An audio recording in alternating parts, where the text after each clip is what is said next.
And Chair Harrington, we are live, and I will keep my eyes out for Commissioner Willie.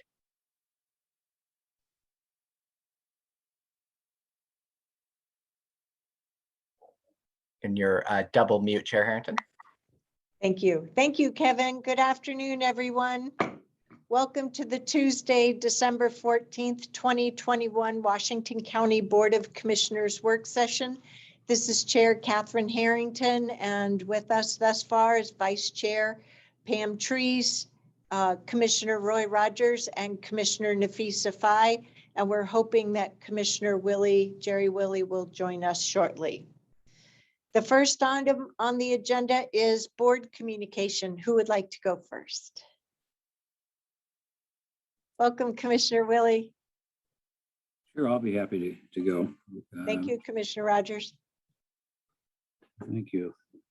You don't want to hear all about my exciting 2 days of tax classes last Thursday and Friday and talking about cryptocurrency. So I won't tell you all about that, but I did attend a meeting yesterday for about just a few minutes that Commissioner Fai was at as well. That's the WCCC. I once again put in my pitch to take a look at bonding some projects and also the Opportunity Fund, which I think is going to be important in the days coming up. On this Thursday, we have a briefing on manufactured housing, which ought to be interesting. Friday, the HB 2017 meeting. It's always is a little interesting. And what we got the following week, I thought I'd tell you. And just lots of calls from clients. I call them clients as well. They're constituents who are wanting various things. So that's my quick update.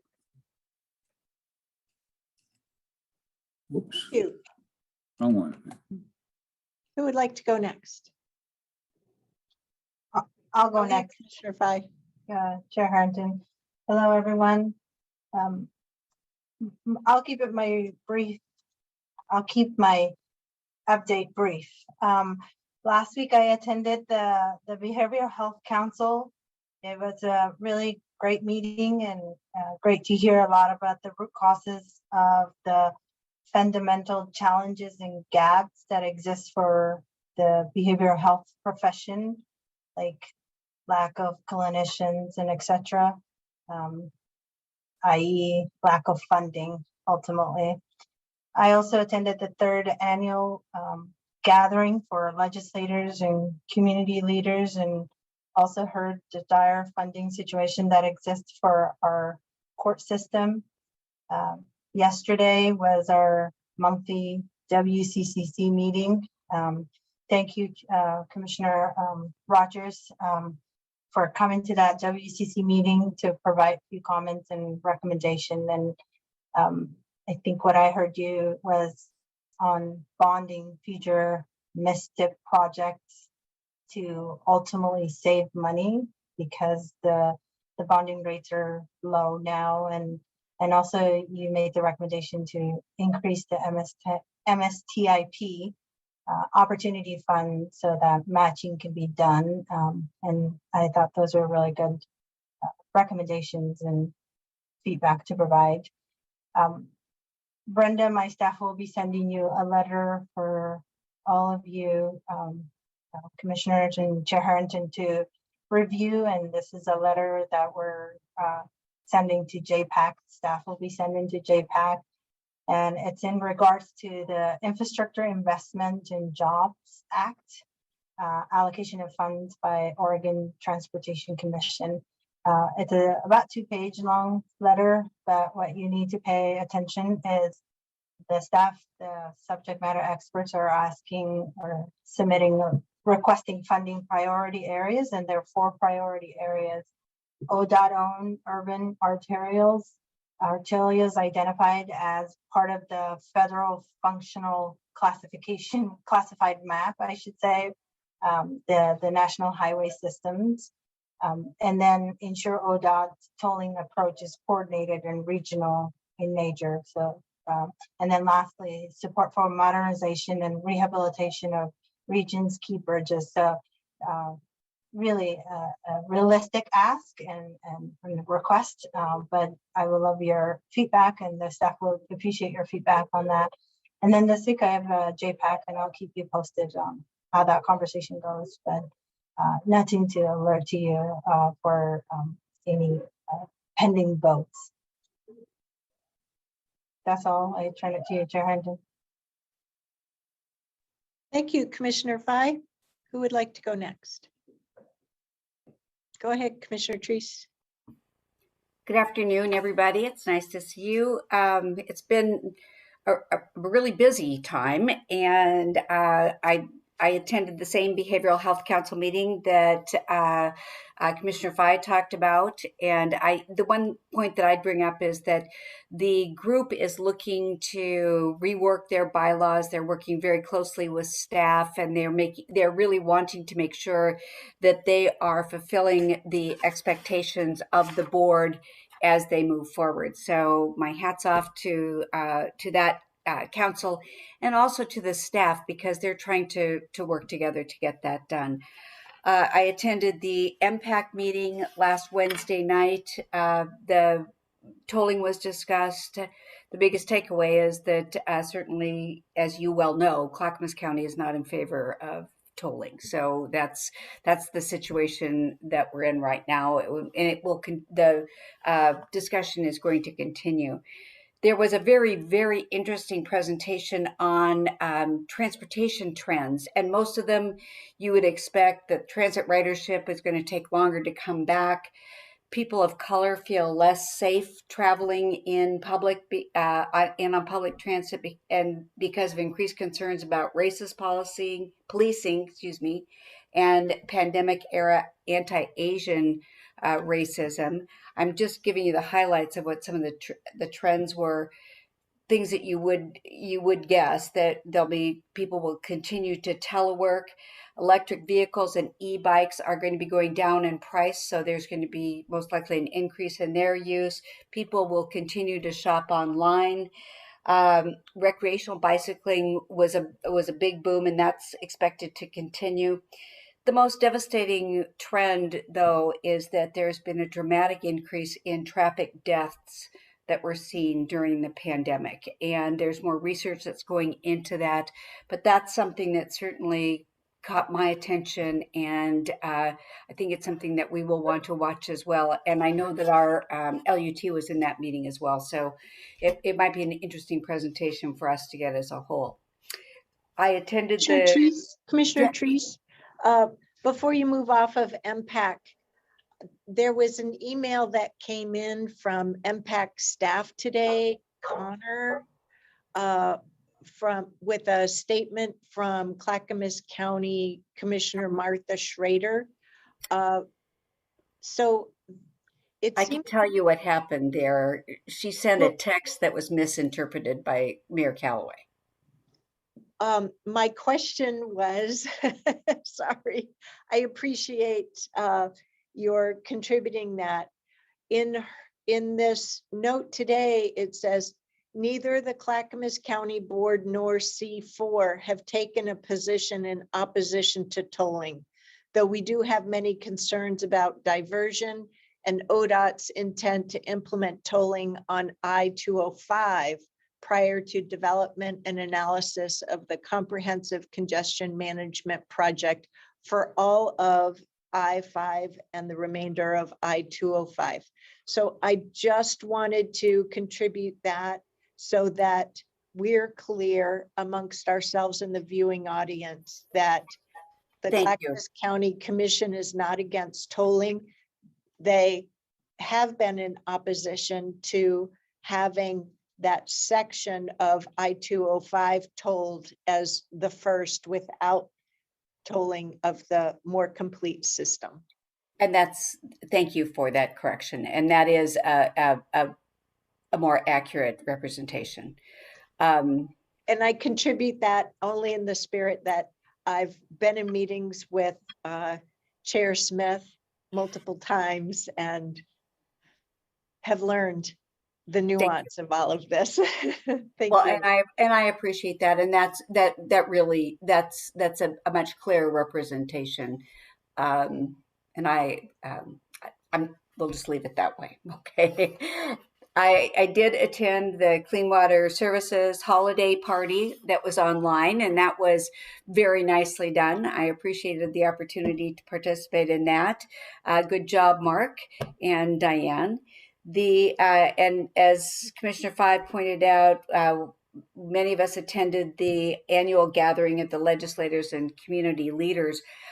I was surprised that I didn't know if anyone even knew I was there because of the format. It was an odd format, I thought, but the message for the need for a new courthouse came across loud and clear, and I think that was the primary discussion point there.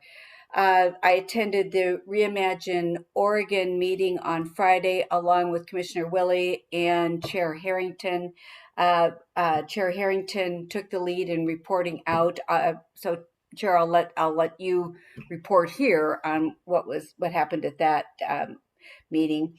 Last night was the CPO 7 meeting. I attended that, and it was on the topic of the Springville Phase 4, and this is actually the middle part of the development of Springville.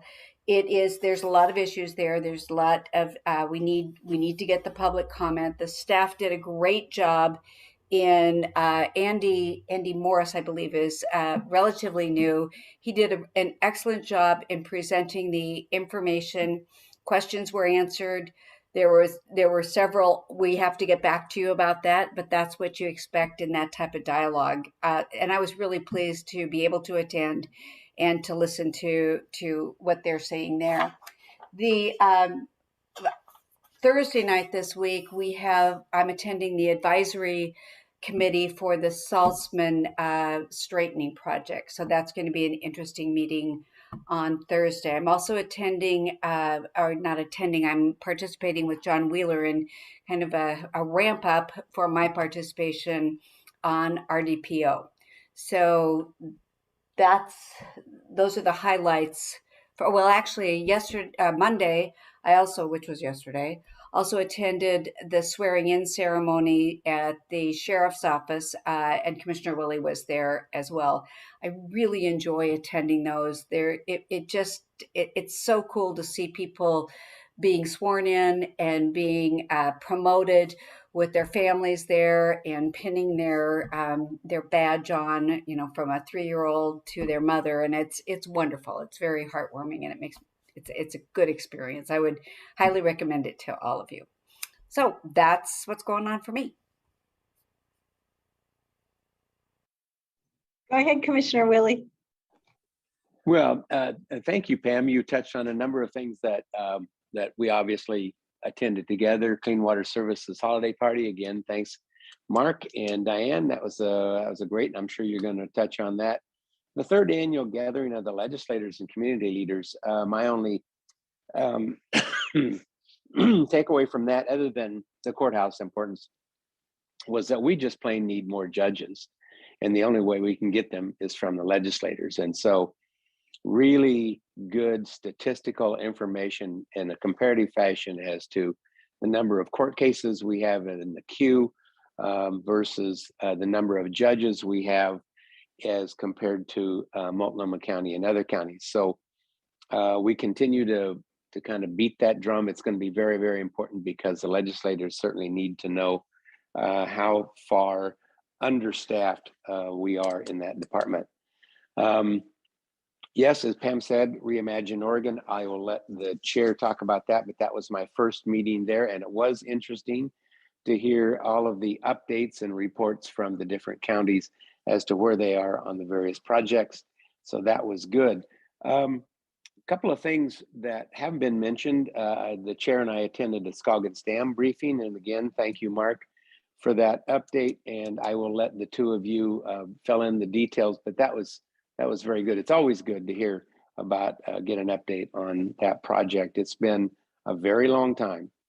I also met with a constituent and Tillamook County Commissioner on Highway 6 and the issues that we have with safety.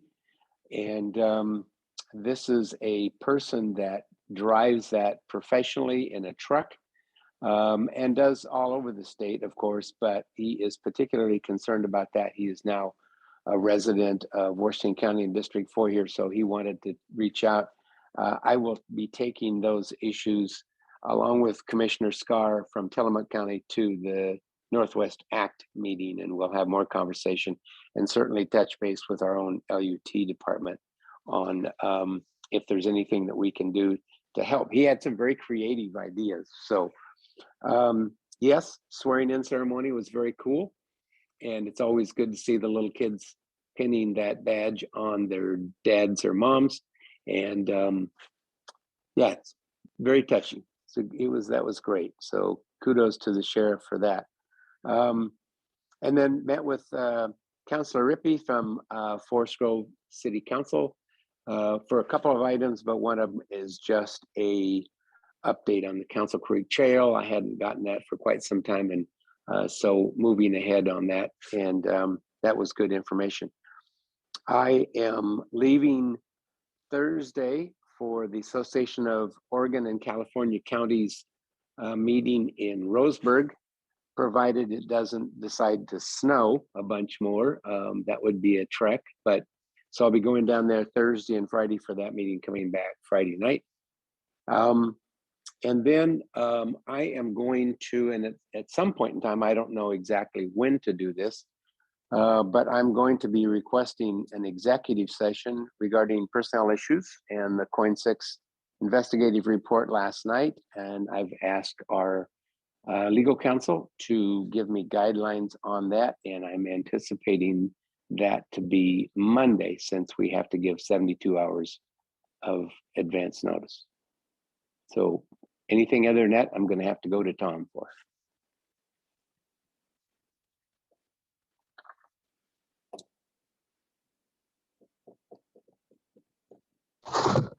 All righty. So before I move on to updates, I have a question regarding board availability coming up for the SD 15 meeting. Clerk Moss, if you want to step in as well. So as we know, the SD 15 appointment needs to be done by January 31st, and Clerk Moss scoped out dates for that. We currently have a meeting penciled in for Monday, January 24th. The party will be going through its process on Saturday, January 8th. So I asked him, and you saw the reply from him on Friday, December 10th, about the possibility of advancing that to Friday, January 14th or Wednesday, January 19th. We now have the new development today that Senator Betsy Johnson will be vacating her seat. So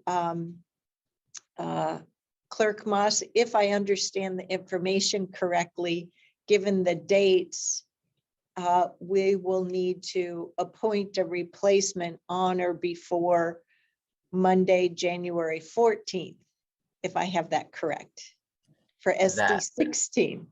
That is correct, Madam Chair, and we are just awaiting that notice to be transmitted to Secretary of State to get the official documentation back.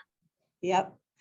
So commissioners, we have two different appointment meetings to schedule. And the session begins the very 1st of February, hence my original interest in looking at advancing the SD 15 appointment date to earlier than the 24th. So with your permission, I would like to ask Clerk Moss to scope out having each of those meetings during the time period between February, January 14th and that particular week of the 17th, which is a holiday day.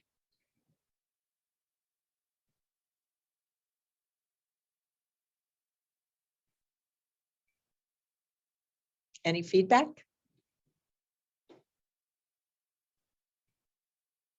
All right, there you go, Clerk Moss. Thank you. Okay, last week was exceedingly busy, which is not surprising given the closure for the end of the year.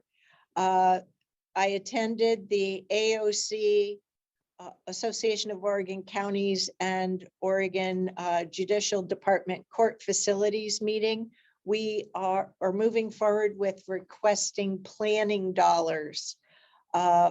We are also going to be going over the request or set of requests at the next AOC board meeting.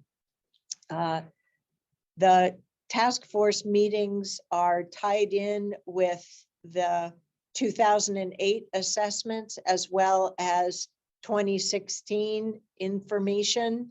Washington County did not participate in the 2016 information. And our CAO has committed for our moving forward per our direction with some staffing for planning of a new courthouse facility. So stay tuned. The government relations team also attended so that we get our requests fed into the process. Let's see, the Metro Regional Solutions Committee, we last met in April. We're chartered to meet at least twice a year. I'd previously reported when we had that meeting about the projects that we funded.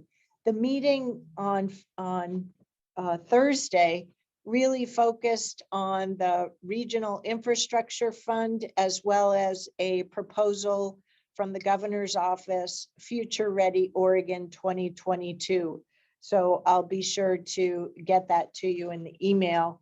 I know we've had a lot to prepare for this meeting, hence my holding off on that until today. Reimagine Oregon, it was a good meeting. It's the prior one that I attended, and I believe Commissioner Trees covered one that I could not attend. The prior one I attended was still during the legislature back in April, and they were very focused in how do we get certain bills passed. I did report, as I told you back in April, what our status was at that time. In the meeting last Friday, kudos to them for being really clear in a way that I had not heard previously. And that was that they're really focused on the 2-year plan. And it was refreshing to me to hear that focus on a 2-year plan. So they, at the meeting on Friday, they really just wanted to focus on of those things that were put into the list a year ago, what's still to be done and what will not be done. So Ms. Tillman provided us with an informational update to report on in this meeting. Ms. Angie, the committee wants the spreadsheets updated on the Reimagine Oregon website. And so we're going to need her assistance to get that information tied in there. And if you have any questions, let me know. Like the rest of you, I attended that webinar of the 3rd annual Judges and State Legislature. So it's always a good meeting. Our government relations team is very tied in with the proceedings and the need for us to build a new courthouse facility before the state will support any new judges. So we've got work to do, but we knew that back in 2019. So I was just wondering if anyone else had had a chance to review the annual stop report that the sheriff shared with us. The summary email that he provided, I haven't had a chance to read the report either. I found his summary very useful, that there are no disparities across the county. One has been indicated for Latinx individuals. But the real question that I was wondering about, Ms. Angie, it articulated interest in having ODOT develop a culturally specific Spanish driver's training. And I was wondering how we might participate with other counties across Oregon to at least get an answer to the question, how much would it cost for such training to be developed? Because I think we have interest across the state of Oregon, not just as Washington County, and go from there. So I thought I'd ask here to see if it might be possible to get some assistance on that. So no particular rush per se that I know of, though our government relations team working with the sheriff's department may have other thoughts on that.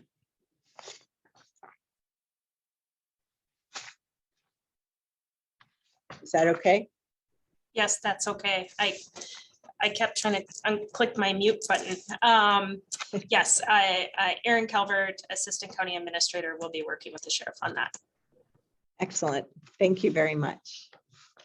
All righty, that's it from me. I assume, Ms. Angie, as we go into, well, we need to highlight a few formal agenda updates. So if you wouldn't mind, why don't I mention those? So if board members haven't had a chance to catch up with the changes in the agenda today versus yesterday, like me. Before we go there, I heard Commissioner Willie had a request. And Jerry, what were you? I don't think anybody responded to your request. We can't hear you.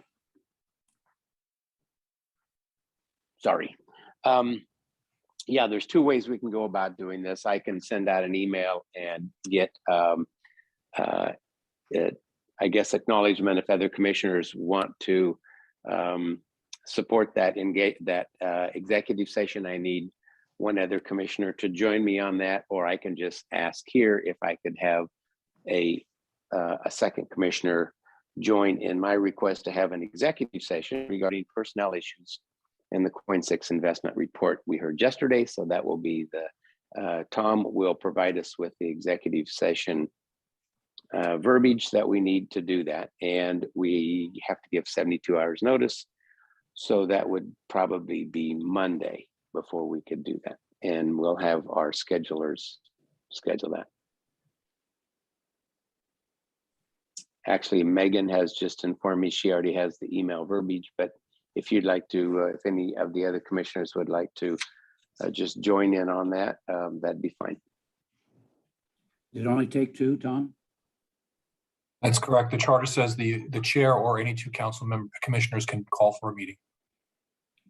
My longstanding policy has always been that if it's always nice to have three, but if a commissioner asks for something, I think it's only polite to hear what they have to. I have no idea what you're going to say, but I would that would be his second.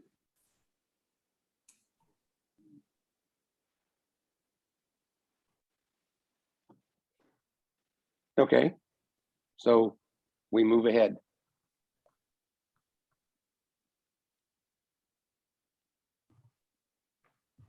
All right. For the formal agenda for this evening's meeting, we have 4 items that have changed. C15 has been revised. F2 has been revised. C14 has been revised, and item F1 has been pulled. Ms. Angie, do you have any thoughts on future comeback to F1? Yeah, we have a goal of targeting January 4th as coming back with the Indigenous Land Acknowledgement Resolution in consultation with Latricia Tillman, our Chief Equity and Inclusion Officer. We want to do additional one-on-ones with board members, given we are entering the holiday season. If we can't achieve January 4th, it will be the first meeting in February that this will come back. So we'll be actively reaching out to your staff assistants to get time on calendars. Great, thank you. All right, well, we'll turn it over to you for leadership communication. Thank you. Good afternoon, Chair Harrington and board members. First, I will start with COVID update, a workforce update.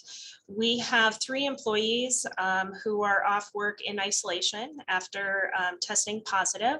The good news, though, is this is 4 fewer than last week. So that is a good indicator. We also received updated information from our health providers, health insurance providers on vaccination rates for employees. So of our Kaiser members, 85% have at least 1 dose, and then Providence, 86 with 1 dose. And so this percentage has gone up since I've last updated the board. We were hovering around 80% during that last update. So that's also a good news indicator. The board is aware that this month we had a surplus property auction. You will receive a detailed update from Interim Assistant County Administrator Rachel Fuller in your email box later today, but I just wanted to verbally provide the high-level snapshot of that auction. So we had a high level of interest and turnout. 9 properties were offered and 6 sold for a total of 1.1 million to private properties. And this information will be listed in the memo that you receive. Prior to the auction, the city of Hillsborough had requested 2 properties for their use, and these properties will come back to the board for formal approval at a future date. Also, yesterday and looking to this week, our LUT crews were very busy ensuring safety on our roads. The anti-icer application, due to the wet conditions, was not as successful as we would hope, but that's because of wet roads. Our crews will start at 4 a.m. Tomorrow morning to get ahead of tomorrow morning's commute. Temperatures are expected to stay above freezing in most areas tonight, so we're hopeful for tomorrow morning's commute. I know my commute was much longer than my typical commute, but it's important that we are all safe during winter conditions. And we do have a letter. So Clerk Moss, if you could promote Aaron Doyle. This did not get included in the packet, but this is information that Aaron Doyle from Government Relations had emailed to the board this last week. So it was in your email box. And Aaron, I will let you update the board. Sorry, Tanya, are you talking about the DeFazio letter or the business organ that when I was rejoining as panelist? Business. Sorry, which? Okay. Thank you, Tanya, and good afternoon, board. Aaron Doyle here from your government relations team. I have been working with Matt Craigie to respond to a request from Business Oregon that has scrambled us a little, but last Tuesday I did send an email to you after your board meeting, providing you some background information and a list of potential projects. But essentially, Business Oregon is trying to undertake the process of creating a statewide inventory of potential projects, both water infrastructure and what they call community facilities projects. While the county itself doesn't do a ton of water infrastructure projects per se, we do work with partners in some of our other projects to make sure that water infrastructure is available. We will be allowed to submit up to 6 projects related to water infrastructure and 3 related to those community facilities projects. We have 2 water infrastructure projects that were identified through our LUT department. Unfortunately, we had 7 projects that were recommended through a variety of departments that we reached out to, including HHS, LUT, parks, facilities, and housing. At this point in time, having reviewed the criteria that we had suggested in the email, I would recommend to the board, and I'm seeking a thumbs up to move forward with submitting these 3 items, the following 3 items: the Center for Addictions Triage and Treatment, the Cloverleaf renovation, and the Walnut Street Center as the 3 projects we would put forward to be included in the inventory, because they show the variety of types of projects that Washington County is looking for funding from. This board has considered those projects as part of their planning processes, or they're included in like the FAIR master plan, pardon me, or otherwise had this board's consideration for moving forward, or meet the standards for Business Oregon projects to move forward. That is our recommendation, and we are looking for a thumbs up from this board today to move forward, because these are due on the 17th.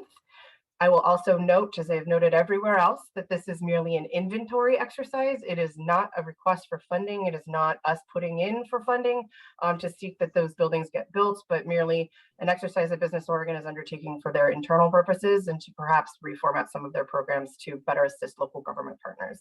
With that, I'm happy to answer questions, and I see Chair Harrington, you have your hand raised. I just wondered if you could articulate the list a little more slowly. Oh, apologies. Thank you. I'm sorry. Yes, so the 2 water-related infrastructure projects that we would put forward, which I didn't actually express out loud, are the Basalt Creek / Tonkin employment area. There's going to be some water infrastructure components to that, as well as the flood control in the Reeser Nike area to mitigate some flooding issues we're having related to the residential area in that area.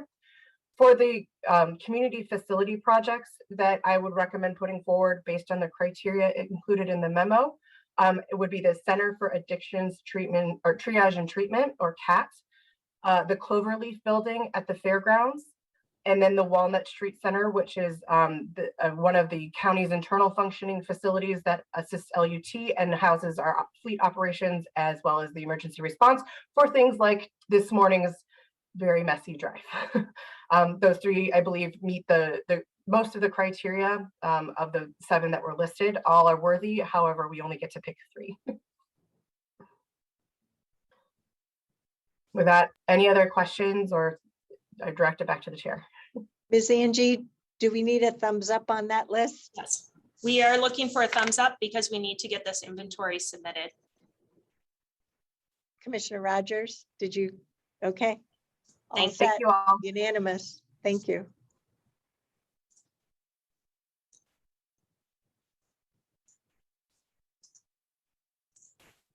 Also in your packet is included congratulations on retirement letter to Representative DeFazio.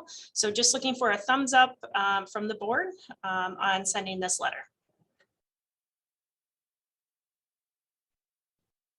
Okay, great. And that concludes my update. Thank you, Mr. Carr. Thank you, Chair Harrington. I have nothing to add at this time. All righty. Mark Jockers, Clean Water Services. Thank you, Chair Harrington, members of Clean Water Services Board. I am stepping in today as Diane is off on a well-deserved vacation, getting her with her family this week. I want to thank you, Commissioner Willie and the chair for joining us last week, convening the meeting with Mayors Truax and Mayor Callaway to give an update on the Scoggins Dam project. And we will be bringing a letter to you all in the beginning of January. That will be a joint letter that we're asking a signature on from the mayors of Hillsborough, Forest Grove, Beaverton, as well as the chair of the Tualatin Valley Water District. And our chair is Clean Water Services in support of the dam safety work up at Scoggins Dam, particularly related to the significant infusion of funding that has been brought into that program through the infrastructure bill. Probably bring to that early January for your review and thumbs up on that particular issue. So thank you very much. We continue to do the briefings with staff, and we'll be making a formal, Diane will be submitting a formal letter to Reclamation this week, moving forward with the dam safety project. So the other thing is, thank you for those of you that were able to attend our virtual holiday event. We've always spent December cooking breakfast for our employees or deep frying turkeys over lunch for them. And we haven't been able to do that for 2 years. And we do not want the virtual holiday event to be a tradition in any way. We realize we have 90 employees who've never actually been able to come to one of our events because that's how many people have been hired in the last 2 years. But we did have about 250 employees that were able to join us virtually there. Also on the good news front from COVID, we have no reported exposures or cases at this time. That's the first week that I think we've been able to report that for a very, very long time. And then finally, I want to thank Washington County as well as the Sheriff's Department. There was a lot of dangerous road conditions out there today. And in fact, 219 was closed in both directions, isolating our main office here today. So we were not able to open this morning, but instead deployed people to other locations or provided our services virtually until the county was able to help clear up the accident that was on 219. We were able to open up our main office here about 9:30 this morning. So thank you very much.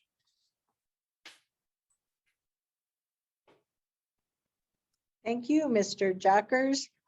We've already been over the formal agenda items. Are there any questions with regard to this evening's meeting? All righty, then we'll move right on to our first topic, a few minutes early. And it's on the community participation organization update. Clerk Moss, if you could advance our staff presenters, that would be great.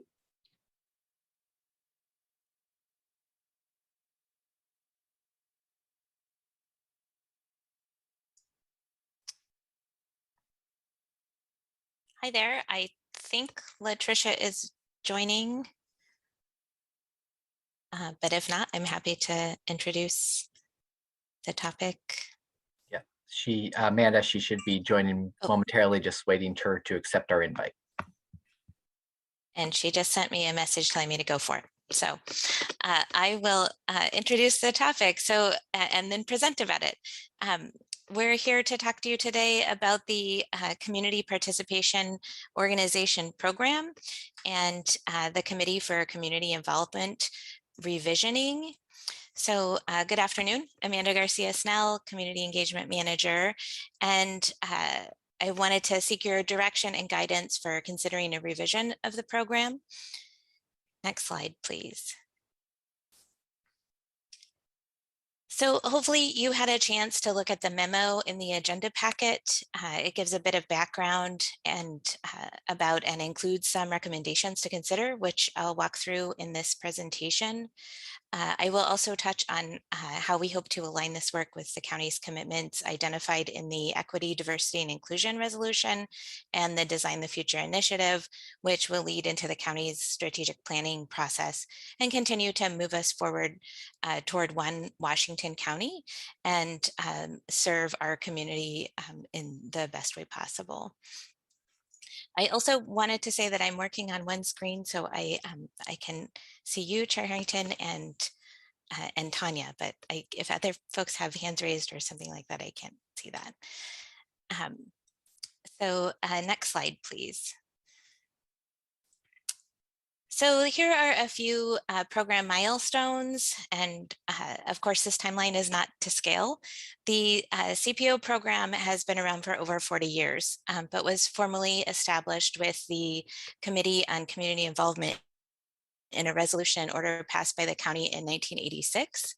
I was 11 in 1986. So certainly a lot has changed in my life since that time, and even more things have changed in the county over the last 35 years. A couple of significant changes include the transition of the Community Participation Organization, or CPO program, had been administered since its formalization in 1986. It had been administered and coordinated by Oregon State University Extension Service. And in 2016, it transitioned to the county, which led to the creation of the Community Engagement Program. And then in 2020, your board adopted the Equity, Diversity, and Inclusion Resolution, which then incorporated community engagement into the newly formed Office of Equity, Inclusion, and Community Engagement. And then in April of this year, we presented our first Office of Equity, Inclusion, and Community Engagement quarterly update. And with that, we also presented our strategic vision for equitable community engagement. And now we are looking forward, hopefully in 2022, to revisioning the CPO program and the Committee for Community Involvement, so that we can, as I mentioned, better serve the community. Next slide, please.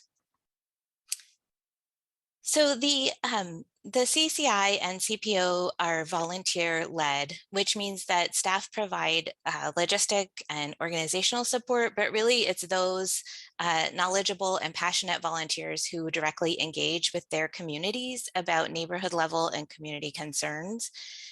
Over the years, they have served as a conduit for information from the county directly to their communities, and have had many successes in advocating for their communities. They are significant contributors to land use and transportation's public involvement process, and they have really accomplished a lot of work over the years. And of course, we're very appreciative of their efforts. Next slide, please. So that being said, we also know that the 13 active CPOs that we have in the county, those are the same 13 active CPOs that we've had since we increased from 12 to 13 when CPO in Forest Grove activated in 2017. So those 13 active CPOs in the county, we're not getting the full array of community perspectives that we might if we had more diverse participants who represented the more broad demographics in the county. So this is a summary of data that I shared with you in April, which was our first quarterly update, as I mentioned. So here you can see a comparison to the majority of participants. So we collected this survey over a few months. We had 506 responses from our list of a little over 6,000 who received CPO emails. So the majority of those responses, 94% identified as white, in comparison to about 80% of the county that identify as white. 48.7% identified as 65 years or older, compared to 13.9% of the county's population. 94% identified as homeowners, and that compares to 62% of Washington County's population. And then 2.8% said that they speak a language other than English. And that compares to 24.8% of county population that say they speak a language other than English. And then that's a highly educated group as well, with 79.8% with a bachelor's degree or higher. So, so we know that there is more we can do to have more diverse perspectives being shared at this level, and that's what some of the hope here in this revisioning process is about. Next slide, please. So you may recognize this colorful slide. It's an updated version of one that I pretty regularly share in the OEICE, or the Office of Equity, Inclusion, and Community Engagement quarterly updates. It shows an overlay of CPO meeting attendance with board engagement event attendance. So the lines, the horizontal lines represent monthly average meeting attendance for CPOs over the last few years. So the blue line is 2018, orange is 2019, gray is 2020. You'll notice that flat line between March and April, that's when the pandemic began. And then yellow is 2021 as of December 3rd. So the bars, so it won't capture the CPO meetings that happened last week or this week. The bars represent board engagement events. So the blue are the engagement events that we held in 2020, and the green are 2021. And you'll notice in December, this does catch the December town hall, the budget focused town hall that we just did last week, or excuse me, 2 weeks ago. Next slide. So moving into recommendations, I just want to check if there are any questions before I hop into the recommendations portion. Commissioners, go ahead, Commissioner Treese. I have a couple questions, Amanda. Thank you Sure. for reviewing this background. Could you go back to the last slide just quickly? I just, in reference to the CPOs, there are the lines in this. How many CPOs are meeting right now? So right now I would have to double check, but I want to say that there are about 6 of them meeting, but I need to double check. All of the CPOs are active, that have been active for the last several years. The leaders of those CPOs consider their CPOs active, and they meet our definition to be designated as active. The challenge is that some of What would you remind me what that definition is? Yeah, so they need to have 10 people that say they are members of the CPO. They need to have an identified leader of some sort. It just needs to be a leadership position. So it doesn't need to be a chair. It could be a secretary. It could be, any one of the leadership positions outlined in their bylaws. And then they need to meet twice a year. And so that's the definition that we have for what makes an active CPO, and they need to have bylaws that are current.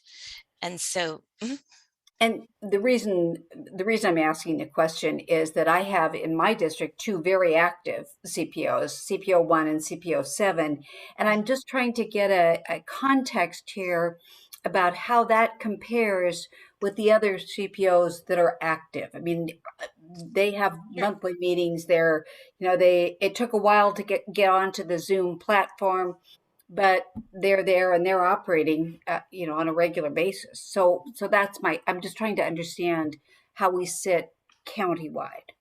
sure. So there are CPOs 4K and CPO 3 and in Garden Home, and 4K, which is in King City, 4M and Metzger. So those CPOs continue to meet virtually as well, and they do so on a monthly basis for the most part.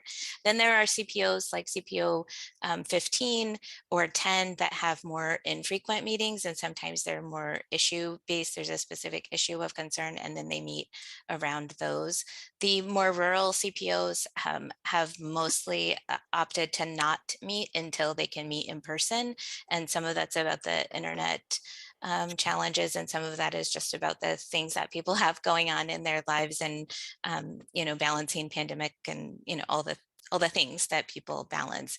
Because they're volunteer led, we really look to those leaders to tell us if they want to meet. We connect with them regularly. I have 3 staff, 3 program coordinators. They're each assigned to certain CPOs, and they liaise with them, and then they work together on CCI to support CCI. And so they regularly connect with the leadership to see if folks are interested in meeting, what they want to do, what that might look like. We still send out communications on their behalf to the CPOs, whether they're meeting or not, so that they're aware of other opportunities to engage. Sometimes neighboring CPOs want to extend an invitation to a presentation, especially if it says, CPO that's regularly meeting, they extend to one that's not meeting as much, in case there are people that want to hear about a particular project or initiative. Oh, you're muted. I think 1 and 3 did that as well. So I'm thinking too about the numbers that you presented in terms of what our CPOs look like demographically, but I'm concerned about when we look at what CPOs are meeting, it's not a true comparison to the county. That's my other concern. And I'm really invested in making sure that we are doing this work. So I thank you for it. I'm just trying to understand as we move forward here. Sure. And also, just because you had mentioned CPO1, I do want to call them out in terms of their virtual meeting because they were the first CPO. I think they missed maybe 1 month, if even, and they were very quick to get into the virtual world, and a lot of other CPOs had the opportunity to learn from them about how to do the Zoom meetings, and so definitely appreciate their leadership in that regard. And I think CPO1 and CPO7 also work together a whole lot on They do. unrelated issues too. So, okay, thank you for helping me understand here. Sure. Commissioner Fye and Amanda or Ms. Garcia Snell, could you also comment about CPO6? Because I think they've historically been quite active as well. CPO3 has waned just a little bit, but how has this virtual world gone for 6, 3, 4K, and 4M? So they are continuing to meet. They I'm trying to think if they meet as regularly. I know that CPO3 has waned a little. They don't currently have a chair, but they have been, they did meet even without leadership. They pulled together a meeting a few months ago, and I remember exactly. But yeah, they are continuing to meet, and I am probably forgetting some other CPOs that are also continuing to meet, but many of them are meeting in the virtual space, just not as frequently as they had been when we had in-person meetings. Yeah, And- thank you, Chair Harrington. Oh, sorry, did I interrupt somebody? The virtual world, it's, okay, sorry about that, Commissioner Trace. CPO6 is pretty active, and yeah, Amanda is correct that I think the virtual, we've had a good representation of our attendees, I should say, rather, monthly. I wasn't able to attend last month because we had our board session at the same time, or we had something happening. Oh yeah, it was our board town hall that we did on December, but it's working. I think the virtual, it's working. I can't remember how it was, Amanda, maybe you can jog our memories in 2020, but 2021, with the support of Washington County staff, it's been pretty smooth. I log in and, people are funneled in if they're presenters. And so I would say I'm pretty impressed with CPO6 and also, to be fair, CPO6 has always been, even before the pandemic, super active and super involved in Washington County dealings, issues, concerns, improvements, any of that. So, and I think it sort of transitioned to the virtual world to continue, but I'm pretty sure the attendees have slowed down from when it was in person versus now. But so it's gone okay, I would say. But share with us, Amanda, about the trend between 2020 and now for CPO6, if you know. Sure. So I don't know exactly when CPO6 started meeting in 2020. I know that they took a little break. We spent quite a bit of time developing some Zoom training for all of the CPO leaders that were interested in that and providing that support. And so as CPOs were able to identify people to volunteers to help with that work, then they were able to meet. So I don't know that CPO6 skipped many meetings before they decided to meet again in 2020. And we do see more participation in the virtual space than we did in in-person meetings for most of the CPOs. And that is really demonstrated. You can see that in this graph because the yellow line, although not all of the 13 CPOs are regularly meeting, that average attendance has really kept pace or exceeded previous year's attendance. of course, the gray line is 2020. So you'll see that that is a slower slope up. And we have some standard seasonal things that we see, like in the summer, meeting attendance goes down or CPOs cancel meetings, and then same in December, January, sometimes just because people have a lot of other things going on during those times. So Thank you, Amanda. thank you. So, the other issue that I see, I was going to point out, as you just did, that the attendance seems to have gone up a bit with the virtual meetings. And the other thing in District 2, I believe, is that we've had some critical LUT issues that, from Kenny Terrace to Salzman to, the Springville. There's been a lot of different issues that we've had community interest about. So I think that helps. How do we support the CPOs in getting the word out? I mean, we've got. It took a while for a lot of the CPOs to get onto the Zoom platform, but also I think it takes a while for our general population to be able to participate on the Zoom platform. I mean, we're kind of like, well trained on this, but I don't know that the general public is as much. So a couple of things. One, we continue to push information out in the same way that we did before with our CPO email list. We have a physical mail list for people who have opted to receive postal mail, hard copy mail. We send information that way as well, the meeting notices for all of the meetings and other event information. And then we push things out on Nextdoor as well. So regular CPO postings go out on Nextdoor, which has a pretty broad reach, much more broad than our actual mailing list for people that have opted into the CPO mailing list. Additionally, a few months ago, we launched a community, it's called Community Connections, and it's an electronic update that our office pushes out mostly to community partners, and then we ask them to share with their constituents. And so opportunities are communicated that way as well. Sorry, not constituents, the people that they serve, but opportunities are communicated that way as well. And that list has, I want to say over 400 contacts on it. It's well over 200 organizations in there.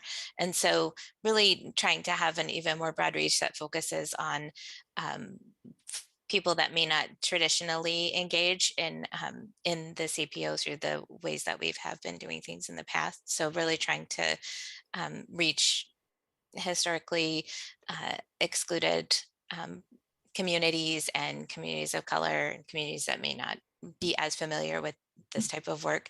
And then of course our civic leader program, we work really closely with the civic leaders to help them familiarize with the CPO program. And we share a lot of information with them about how to engage and connect. And many of them have gone on to serve in leadership roles in different CPOs, as well as on boards and commissions and other places in the county where they've engaged civically. I think, we're all faced with this problem. We have limited ways to reach people, and the people that we can reach electronically are the people, it's the people that we can't reach electronically that's difficult. But we do email, do we do email blasts and that type of thing as well? I think. Yes. Yeah. Okay. Thank you. I'm Sure. not familiar with all of the different areas, so. Sure. Yeah, Commissioner Willie. Hi, is there a map of where these boundaries lines are? I know we're getting to recommendation 1 here in a minute, and we're going to talk about CPO boundaries, and so I don't want to get ahead of you, but I had to go in and write down the CPOs that are in my district, but I really don't know the guidelines, and it seems a little bit funky, and so I don't want to get ahead of your presentation, but is there a map? And Yes. if there is, could you send me that? I didn't see it in the packet here. Did I miss it? No, I didn't add it to the packet. It's on our website. It's an interactive map. It's similar to the Find Your Commissioner map, and it has a Find Your Commissioner layer, but you can go on, it's a GIS map, and type in your address and it'll show you which CPO you are in. And then if you click the Commissioner District layer, it'll tell you what Commissioner District you're in as well. But will it tell the commissioner, i.e. me, what are the boundaries of my own? I've got 4 CPOs, none of which are active right now. I just need to know where the boundaries of those 4 are. Yes, so it shows this CPO boundaries and the commissioner boundaries are overlaid with that. The I want to say that there are actually more CPOs that intersect with your district. They just intersect in smaller bits and really tend to identify with other commissioner districts just because the majority of their boundary areas in other commissioner district. But what you're describing is part of the confusion, and why we are interested in looking at boundaries is to have some alignment with commissioner districts. That's great. Now, where did you get that community participation? It's on our internal county, or sorry, our external county website, and the in community engagement, in the community engagement page. Okay, thank you. CPO tab. And one thing that I have found as a handy dandy way to get a paper handy copy of just the overall map is to use the snip tool on our Windows platform that IT provides for us, and to just take that snip shot and print it. So just an idea that helped me. Are there any other board questions at this time before we switch back? Go ahead, Commissioner Fye. Thank you, Chair Harrington.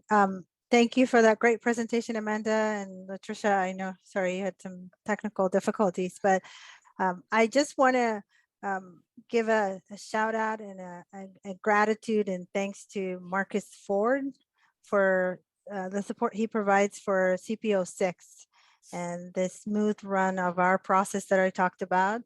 He's behind the scenes person there, making that happen. So I want to just extend my gratitude to him and to his bosses here.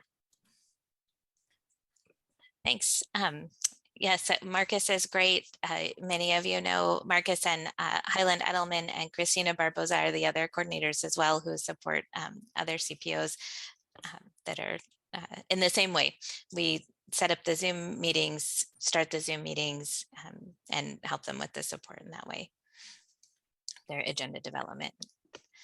Amanda, I'll make a couple of comments too, and I don't know if this is a comment time or you're looking for questions. I don't have lots of questions. I have some thoughts. One, and I've said in the past, and I agree, bottoms and seats aren't as interesting to me as people who are attending meetings. And so the Zoom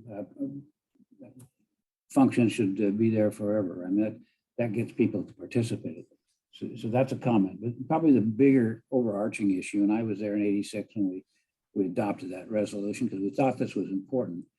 But we thought there might be more integration with the cities. We thought there might be more integration with other CPOs. And what we've ended up with is some CPOs that you heard a few names, and I won't repeat them, but they're very active. And you've got other CPOs that barely meet.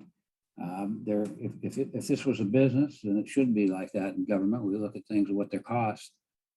It's very costly to maintain some of these CPOs, and they don't have critical mass. And so people get mad at me when I say that, but that's okay. I mean, it's important to say you got to have enough people to justify the cost of the staffing, to then also get a variety of opinions. So as far as the demographics of the area, meaning the boundaries, I think it's critical we start talking with some of our city partners and saying, how do we, I know they got their own program, but we need to have some coordination. And I understand the commissioner boundaries, but frankly, they don't mean a lot in some cases. They're arbitrary boundaries based upon population. And you could have you on one side of the road in one district and I'm on another, and yet we're in the same community. So to me, it's more community based. And maybe some of these CPOs, let me say the thing that's extremely unpopular, need to take a look at combining. I mean, they have very similar interests. And if you go to meetings or you see what their meetings are, they might have 10 people in attendance, 7 people in attendance, and sometimes it's exciting and they get 30 or 40. But 30 or 40 is not huge numbers in terms of the population of 630,000 people. I mean, that's not a lot. Do I like this program? You bet. Do I think it's important? You bet. We wouldn't have done it in '86. But I think it's time for us to be realistic and say, okay, maybe fewer might be better, combining to get the critical mass that's necessary because they have similar issues. Maybe we not worry about the commissioner districts as much as communities of interest. I mean, that you have in the current atmosphere, you have a lot of us, I even represent a tiny smidgen, a little bit of Beaverton. You know, you got 3 commissioners who are in Beaverton. How do you say what the commission district is? I mean, Beaverton to me is a community in itself. Aloha is a community in itself. I mean, there's things north of 26 that are community. Much of the rural area that Jerry represents and I represent, they have very similar interests, very similar. I understand nobody likes to travel long distance, but if we're willing to invest in more internet, like broadband that we've talked about, they don't have to be present. We're not present. We're all in different locations looking at each other. So, I mean, the possibilities of being in a little larger area is not a problem. So anyway, I just want to throw that in. I think I appreciate the work that you guys are doing. It's hard because it's like trying to eliminate a post office box, or post office, and everybody wants their own post office. And yet, you know, at some point you got to say it's not critical in size. And somebody has to say that even though it's not popular. I mean, it needs to be said. So I'm saying it. Thank you, Commissioner Rogers. And commissioners, for the sake of time, I'd like to suggest that we give our presenters the opportunity to go over their 4 recommendations and the 6 remaining slides in the target timeframe we have, because the ESPD topic is already trying to cram in 45 minutes. So Amanda, please take it away. Thank you. So this first slide of recommendations is about boundaries, and several of the points made by you all, Commissioner Rogers and Commissioner Willie, we do need to look at boundaries. They were established in the 80s, from what I understand, somewhat arbitrary, and there have been a few changes here and there with some of the CPO boundaries over time, but we haven't done any large scale analysis. So in addition to population, some CPOs may have, one CPO has 1,500 people in it. Some CPOs have over 90,000 people within their boundaries. And so that's a big difference. And I think we need to look at that as well as demographics, and then aligning with commissioner districts, I think would be helpful as we move into, but who knows? And so that's part of the analysis as well.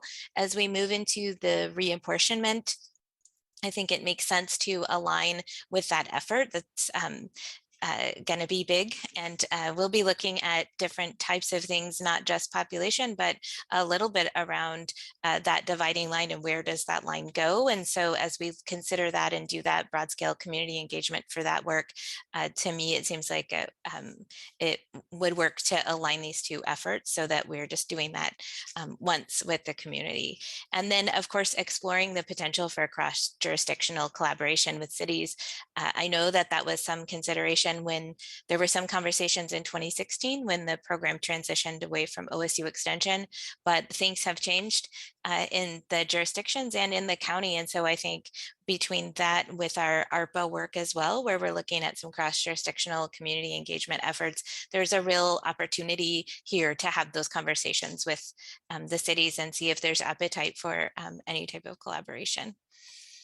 Next slide, please. So the second recommendation is aligning with the county strategic planning process. So this is the Design the Future initiative and the goal of One Washington County as we move into the robust and comprehensive engagement that's centered on racial equity for this effort. We would love to be able to align this work rethinking the CPO program with that effort so that we aren't causing a undue burden on community partners and community in general. So we go out to engage with them on a variety of topics. This is really, to me, it makes sense to align these efforts and really talking about how do you think about your community and some of those livability issues. So that is the second recommendation from OEICE would be to align those two efforts in the timeline. Next slide, please. So then we'd like to conduct an in-depth analysis of the CPO structure.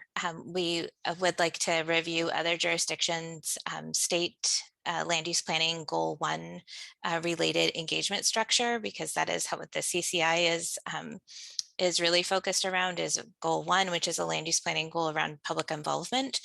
And we'd like to see what some other jurisdictions are doing, including their organization, their budget, their process. Some of this work was done in 2016. We will, of course, build on that work, but there is much more that we can do.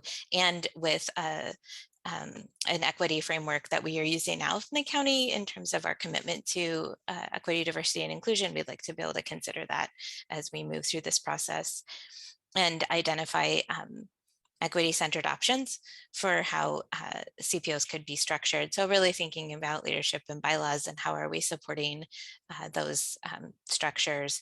And then the more foundational and linguistic elements. So this would be about making a standard practice of providing other languages or interpretation if it's in the virtual space or the physical space, what that might look like.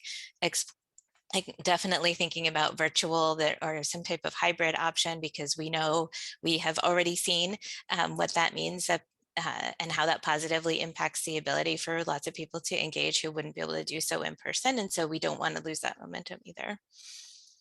Next slide.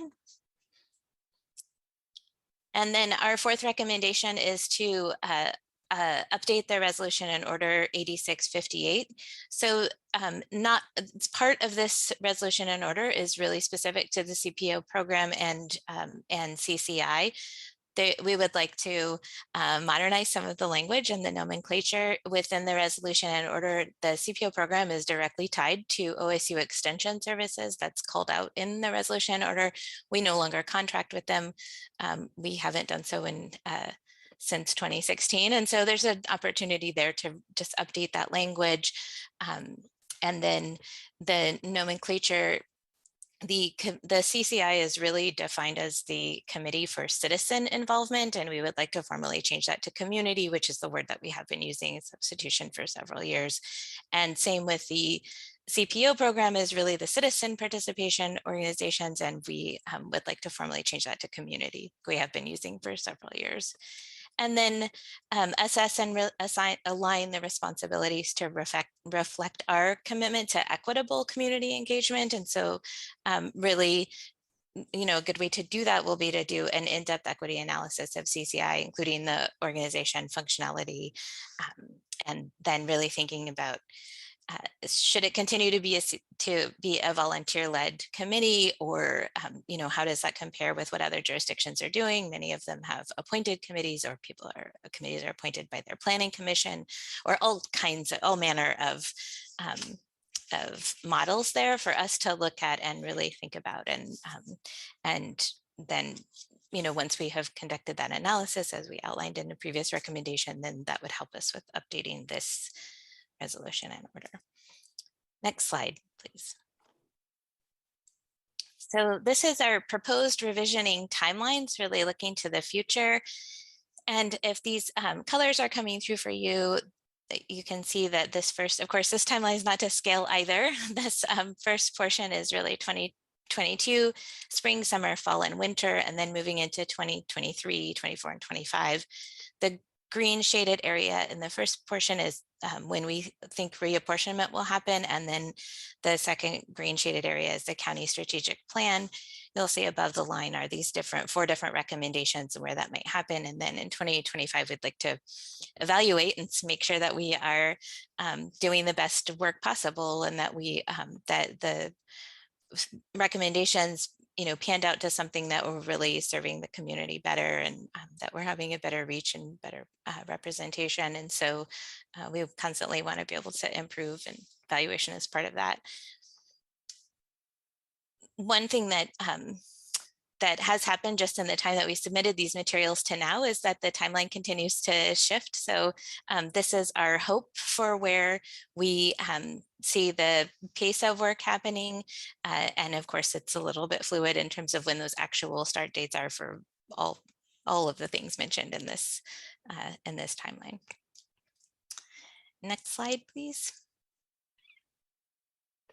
So our staff recommendation is that we're seeking board approval for OEICE to further explore the 4 recommendations that we mentioned for revisioning the Community Participation Organization Program and the Committee for Community Involvement.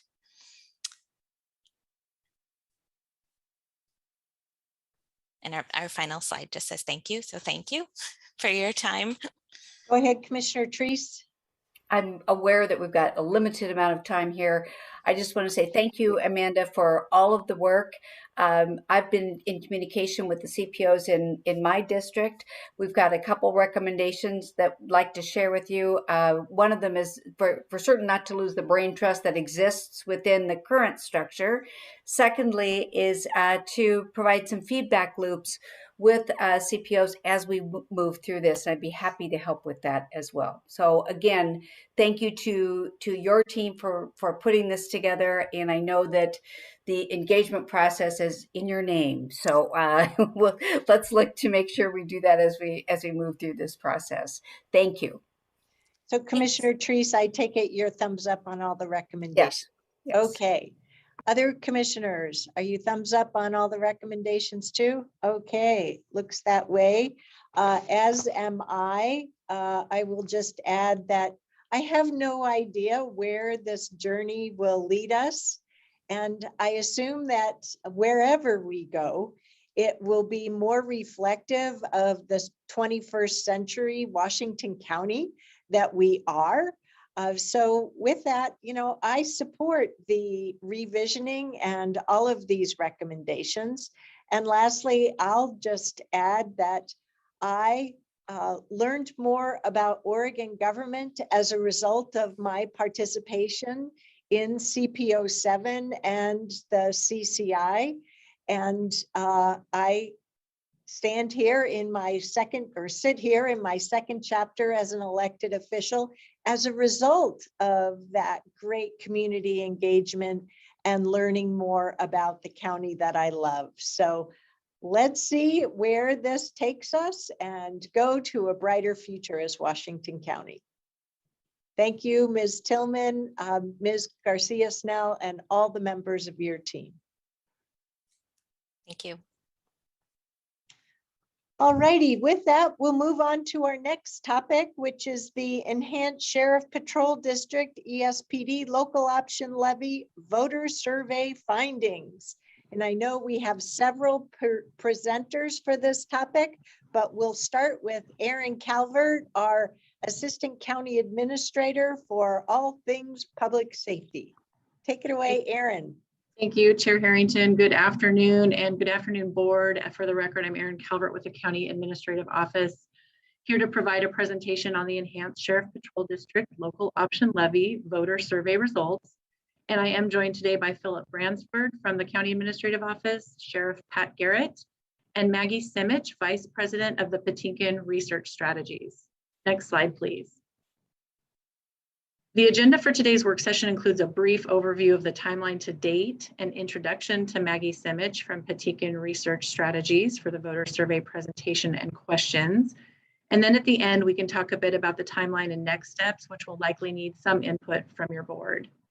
So just as a brief summary, you might recall that after work sessions this summer on the district renewal process and the sunset review, your board, which was also acting as the board of directors for the district itself, conducted a public hearing in September and voted to renew the district for the 10-year period starting July 1st of 2023 through June 30th of 2033.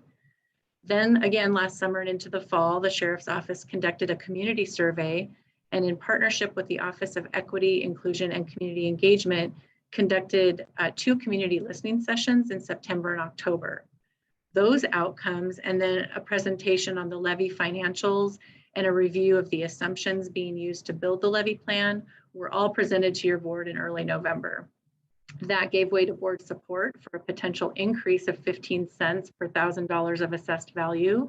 And then that kicked off the work with Patinkin Research Strategies on the voter survey. So as mentioned at the end of the survey results and questions, I'll come back on and we can talk a little bit more about the timeline. But for now, I'd like to turn it over to Philip Bransford. Thank you, Erin.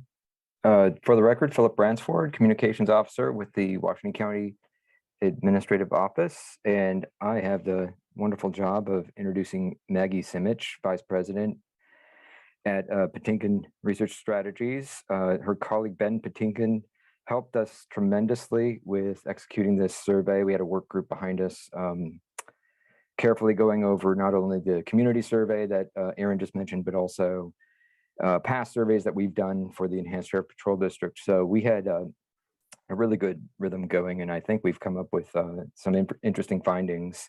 Patinkin comes highly recommended. They've worked with the Clackamas County Sheriff's Office, North Clackamas School District, Lane County or Lane Community College. So we're really excited to engage in this process with them. Without further ado, I'll just pass the baton over to Maggie with the reminder that she'll need to let folks know when to advance the slides. Yes, thank you, Philip, for that introduction. I'm Maggie Simich. I'm a Vice President at Patinkin Research Strategies. We are a Pacific Northwest-based firm that does exactly this type of electoral research, such as this. So I'm excited to jump into this data with you all today. I will note that I'm going to be throwing a lot of numbers at you at a fairly quick pace. I'm happy to take questions as we go through. I know that not everyone spends their time staring at survey research in the way that I do. So definitely happy to clarify any questions as we're going through the data. So I'm going to start out with a note on methodology. If we could advance to that slide. So we conducted a survey of N equals 615 likely voters in the Washington County ESPD. It was conducted via live phone and text to web. So we had a multimodal format there. So we had live professional interviewers and then also a text to web format. Telephone interviews were conducted both via cell phone and landline, and cell phone interviews represented 56% of the final sample. We used a voter file-based sample and diminished the poll universe to reflect a likely May 2022 electorate. We were in the field November 30th through December 5th of 2021. The overall credibility interval, so functionally similar to margin of error, if you're familiar with that, but since we did a multimodal format, it's referred to as a credibility interval. It's going to be plus or minus 3.9 percentage points. Anytime we're talking about subgroups, so younger voters, specific regions, anything like that, the credibility interval is going to vary and be larger simply because we have fewer interviews behind each cell. There are a few points where we're going to emphasize sort of high margin of error, where we're seeing just some issues with the data and where we don't want you to read too much into it. I'll be sure to flag those as we go through. We also refer to younger and older voters. That's just an arbitrary break at age 50. A couple of additional subgroups that I'd like to define that we'll reference later. If we can move along to the next slide. We're going to refer to movers. So these are defined as voters who, over the course of the survey, shift from either voting no on the levy or being undecided on the levy, but by the end of the survey, move into the yes or leaning yes columns. Soft supporters are defined as voters who start out voting yes, but not strongly on the levy. And then targets are defined as voters who start out undecided, including leaners who say that they're either leaning yes or leaning no. So you'll see, we'll refer to those a little later on, but just so you can get a sense of sort of who those subgroups are. So moving on to where we start. If we could advance a couple slides there. One more, there we go. So we started out with a question, just seeing what kind of understanding voters have about who actually provides their police services. This was an open-ended question where, as you can see, voters were able to provide multiple responses. So you'll see this adds up to much more than 100%, and that is why. And almost 9 in 10 are able to correctly identify the Washington County Sheriff in some capacity as a provider of their police services. So you'll see that 26% identified a city as providing their police services. 33% said Washington County or the county more generally. You 7% who talk about the state, 37% who identify the county sheriff or the sheriff generally, and then 17% who specifically identify the ESPD. I will note that's a pretty significant uptick in the number who are able to specifically identify the ESPD as compared to previous surveys. We had sort of low single digits previously who offered that the Enhanced Sheriff's Patrol District provided their police services. We see a pretty significant uptick in that. You can see we see sort of a corresponding decrease in the number who say that the county more broadly provides their police services, but we assume that that's because of the increase in the number who correctly identified that the ESPD is providing their police services. On the next slide, we start out with the initial ballot language that voters are likely to see on their ballots. This is something in all of our survey work at Patinkin Research Strategies that we like to do as a best practice. We know based on all of the work on bonds and levies that we've done is that this is sort of the bare minimum level of information that any given voter will have is what's actually appearing on their ballot. They will, if all else fails, they will read the title and question that is on their ballot. So we said the measure would read replacement local option levy to maintain enhanced sheriff police response. Shall ESPD maintain current levels of police services by levying 83 cents per $1,000 in assessed value for 5 years, beginning 2023 to 2028. This measure may cause property taxes to increase more than 3%. And then having heard that, would you vote yes or no on this levy? 58% of voters start out voting yes when we include leaners, 19% start out voting no, and 22% start out undecided. I will note it's great to see how muted opposition is, even including lean no, we're only at 19% who are in opposition to the levy. But I will note that yes vote, when we take away the 11% who are just leaning yes, is right under that 50% mark. So there's definitely work to be done educating voters about the levy. You'll see in a minute, we definitely have a great opportunity to do so, but I'll just note that. We also provided the numbers from the 2017 levy survey, although you can see they have a big asterisk next to them. The 2017 survey started out with a little bit more information about the levy in that initial ask. So that started out at 76% yes, 13% no. But I just want to flag that sort of methodological difference and why we do it the way that we do. Now diving a little bit into sort of who makes up our base and soft supporters when looking at the levy, if we could advance to the next slide. So our base supporters, those strong yes voters, they're most likely to be college educated. That's a 4-year degree or more, and they're most likely to self-identify as homeowners. Soft supporters, so in any bond or levy, consolidating soft supporters is sort of mission number one. These are folks that are sort of easier to get subgroups. They include men under age 50, blue collar men, voters over age 50 without a college degree, voters with a high school degree or less, and then voters under age 50 who are college educated. Of these demographic subgroups, the sort of toughest to move will be that high school or less category. But I will note even they start out with a majority voting yes, 52% yes, 12% no. So we started in a pretty good position even with those soft supporters. On the next slide, you'll see a little bit more how these demographics break out. And the good news is all major subgroups, regardless of age, gender, educational attainment, or race, start out voting yes on the levy. Really strong double-digit margins across the board. We actually see pretty similar levels of support from both men and women. We see older voters slightly more supportive than younger voters, but not a huge gap there. Again, while college educated voters are most likely to be that yes strongly category, there's still pretty robust levels of support from blue collar voters as well. And at the bottom, you'll see, Black voters, Latinx voters, Asian voters offer majorities in favor of the levy. Although this is sort of one of the caveats where I want to emphasize that this is pretty low confidence interval here. You'll see those N numbers right there for historically marginalized groups. And it's definitely, I want you to take this data with a grain of salt. We had comparatively very few interviews amongst those subgroups. So definitely exercise caution when reading into those numbers. On the next slide, just a few more demographics here. So high propensity voters, these are the sort of like super voters who we definitely expect would vote in a May 2022 election. They voted in 7 or more of the past 10 elections. So these are the folks that will kind of turn out come hell or high water. They're at 60% yes, 19% no. But we see also pretty robust support amongst those medium propensity voters who have voted between 4 and 6 of the past 10 elections. We see that those without kids under age 18 at home are more supportive than those with children under the age of 18 at home. And then homeowners are slightly more supportive than renters initially with ballot language. We could advance a couple of slides.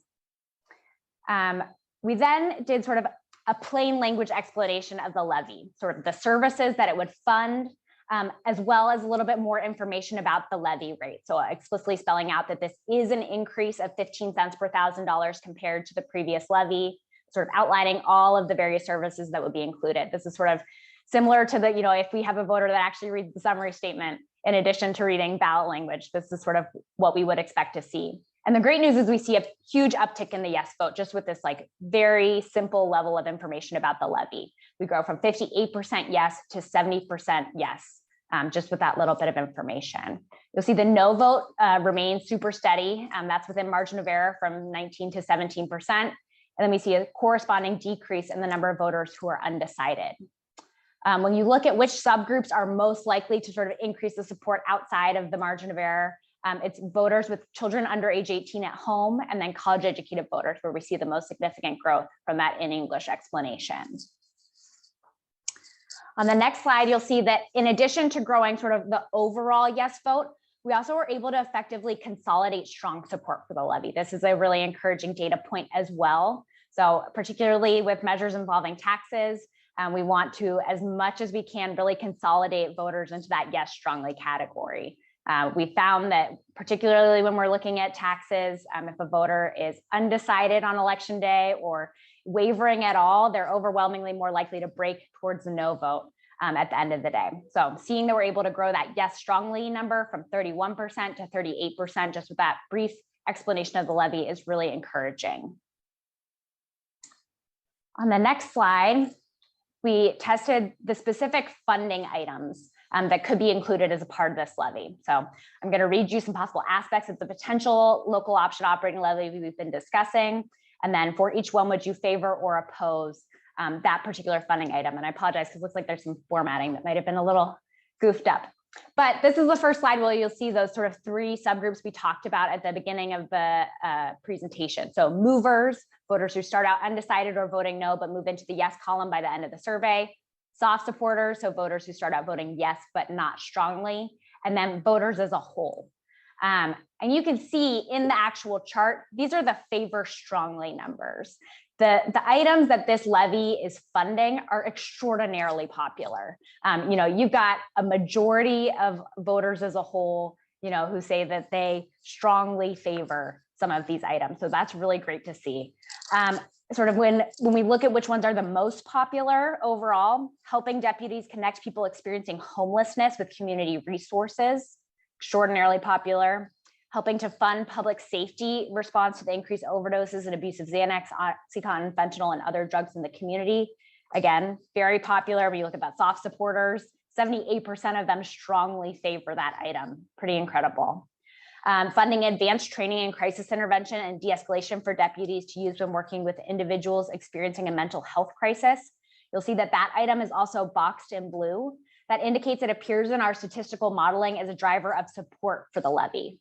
So in addition to sort of top tier, top line analysis, we also do some modeling to see sort of under the data what drives support. And that's one of those items that really drives voters to vote yes on the levy. The next one also is boxed in blue. That is also a driver of support, ensuring a rapid response to all 911 calls in nearly half the time of the national average. And then we have funding police service levels across the district to be similar to neighboring cities. And finally, funding the county's mental health crisis response team, which pairs a deputy and clinician to respond to people in crisis and divert them from the criminal justice system. These are the most popular items that voters identify as the levy as funding.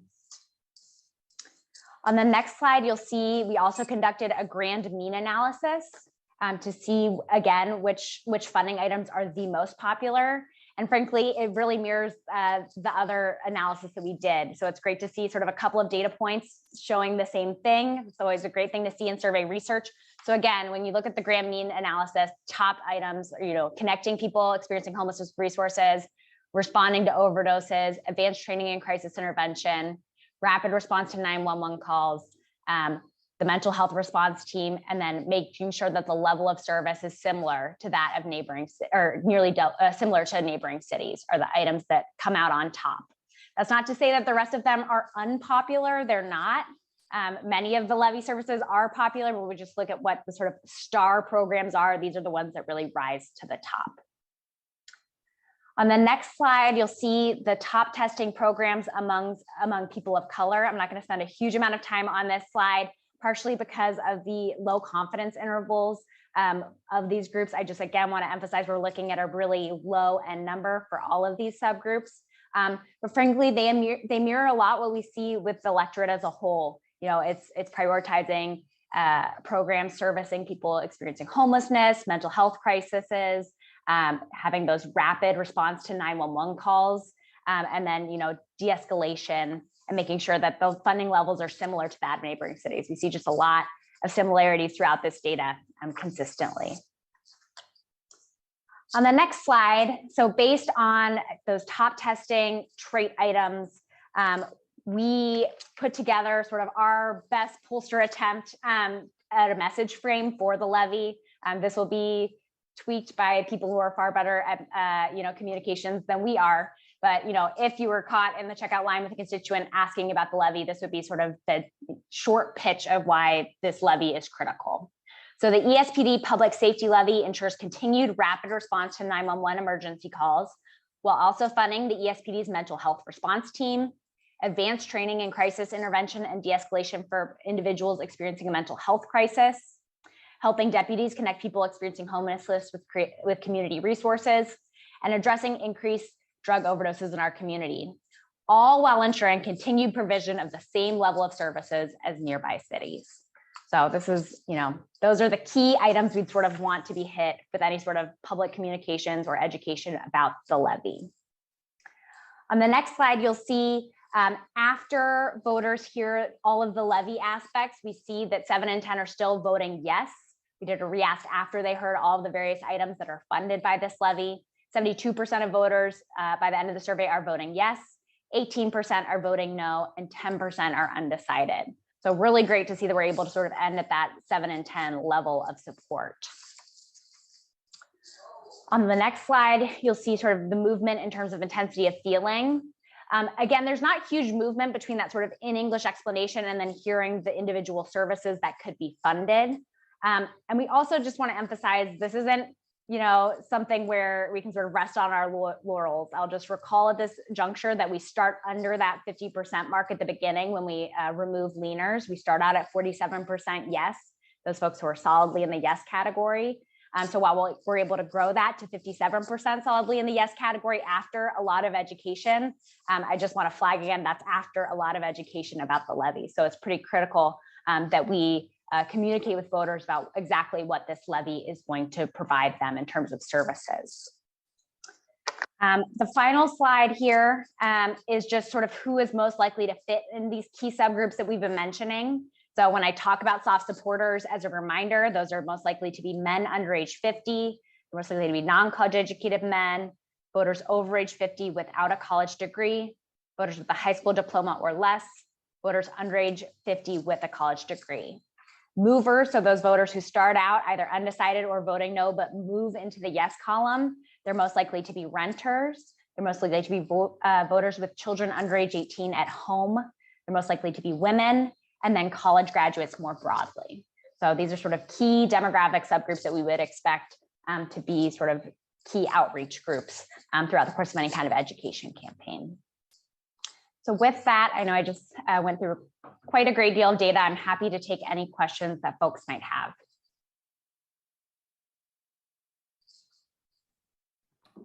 Yeah, I have a question. I thank you.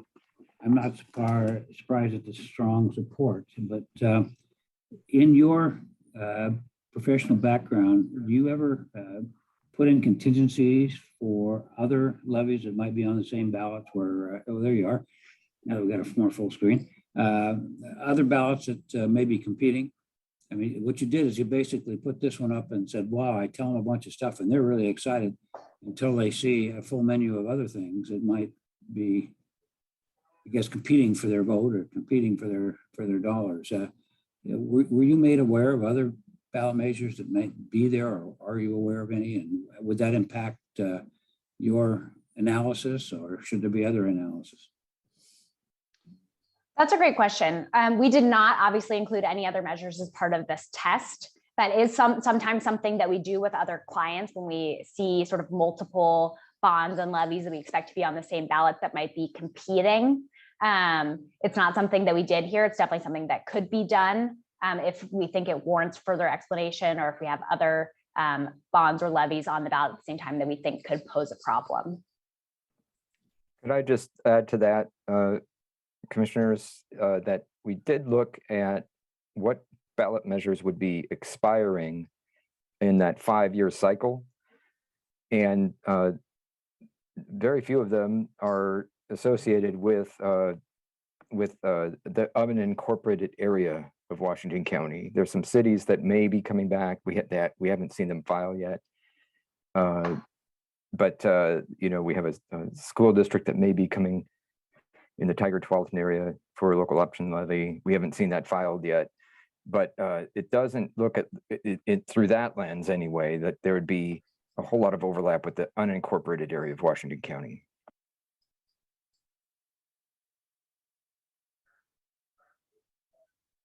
Other commissioners, any questions at this point before we move on to the last slide with Ms. Calvert?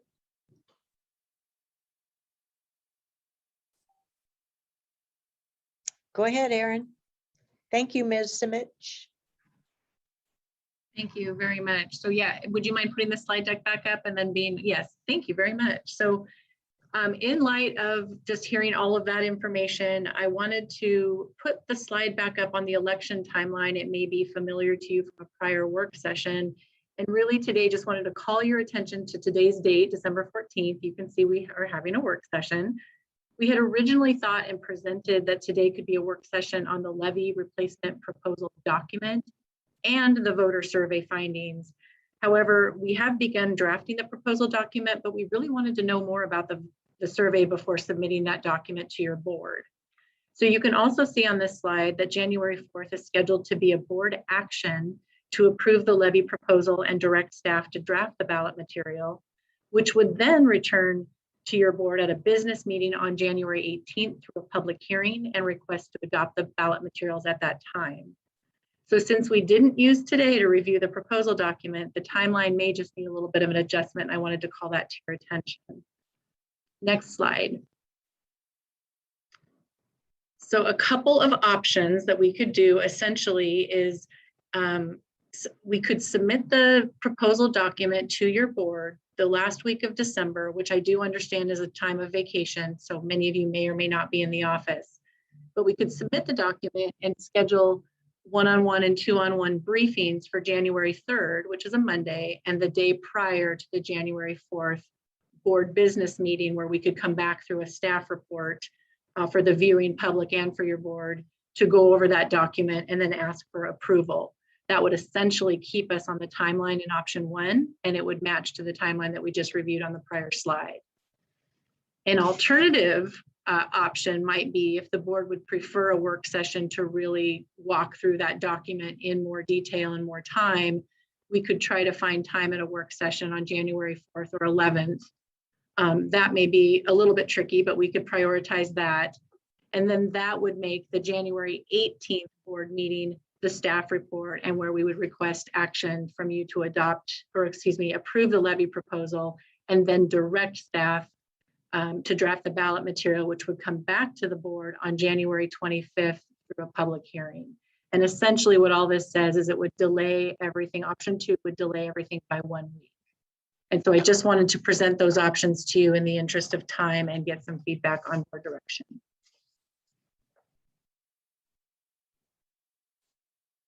Commissioners, And keep in mind that we also need to have 2 additional board meetings for the Senate District 15 and Senate District 16 appointments.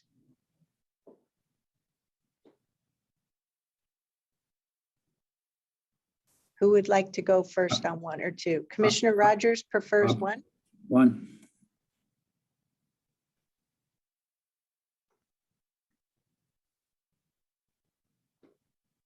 I'm okay with Commissioner either Treese, of them. 1. I'm okay with either one of them, Chair. So 1 would be fine. Okay. Commissioner Fye, do you have a preference? And even if we do it January 4th, you certainly have the opportunity for more briefings. And we don't have the actual referral until that second step, either January 18th or the 25th. I'd just like to make sure we have enough time. So I'd like option 1. Commissioner Fye, do you have a preference? I can't hear you, sorry.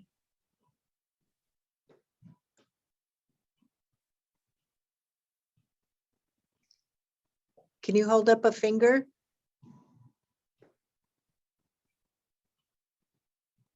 Okay, it's disappearing, but I think that's a 1.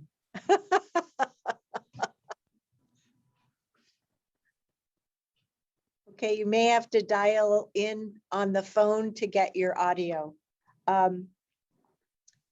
So I'm comfortable with option 1 as well. Commissioners, are there any other remarks you'd like to contribute at this time? No from Commissioner Willie, no from Commissioner Rogers. Commissioner Treese's thumbs up. Okay, so thank you, commissioners. I just have a couple of brief comments. I'd like to thank our team for putting this information together for us, and that includes the information that we had for our work session on March 9th. I'm very comfortable with the idea of having a replacement levy at 15 cents at this point. And I really want to thank the firm of Patinkin, as well as all the staff who were involved in developing that poll. I really feel gratified by the polling information and the message frame. As I know, I was a champion for expanding the public safety levy to include more mental health response and homeless support back when we had our meeting on January 15th, 2020, in spite of some outspoken negative feedback from a few players. So we made some progress with that public safety levy, but I think this polling really shows that we would have been better off had we had it, and we may need to consider that countywide for the public safety levy moving forward, but we shall see. I also want to compliment Sheriff Pat Garrett for not only his participating in this process, but his commitment to each of the funding measures for the Sheriff's Department throughout the course of his tenure. I know he and I did a lot of work with the public safety levy campaign, and I once again invite our colleagues to participate in this ESPD effort as well. So that's it from me today, and we'll look forward to our next steps ahead. Thank you very much. Thank you. Thank you, Philip. So it's 3:52 at this juncture. We have time for a 15-minute break before we come back for the 2 remaining items that are on our agenda. It's likely that we'll go a little bit past 5 o'clock, given that we have 55 minutes of topics left to do. So we'll see everyone back at, I guess, 10 minutes past the hour. of 4 o'clock? Okay, all righty. Thank you, Clerk Moss. We'll all take a 15-minute break.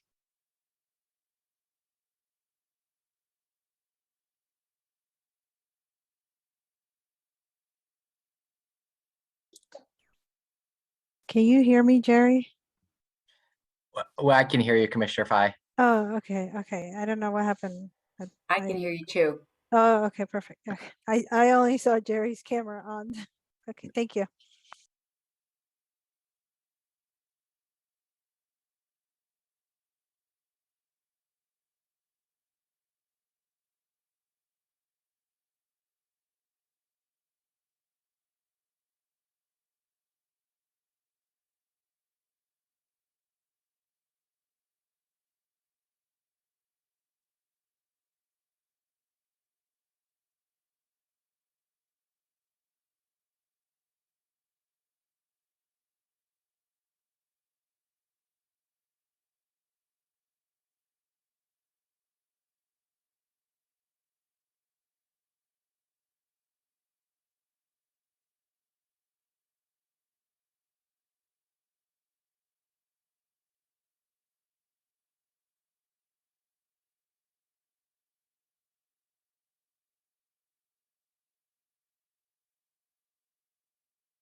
Clerk Moss, I can't turn my video on now. Okay, there you go. Thank you. Always my just protection in case you don't remember to turn off your camera, that I'll make sure to take care of you. Thank you.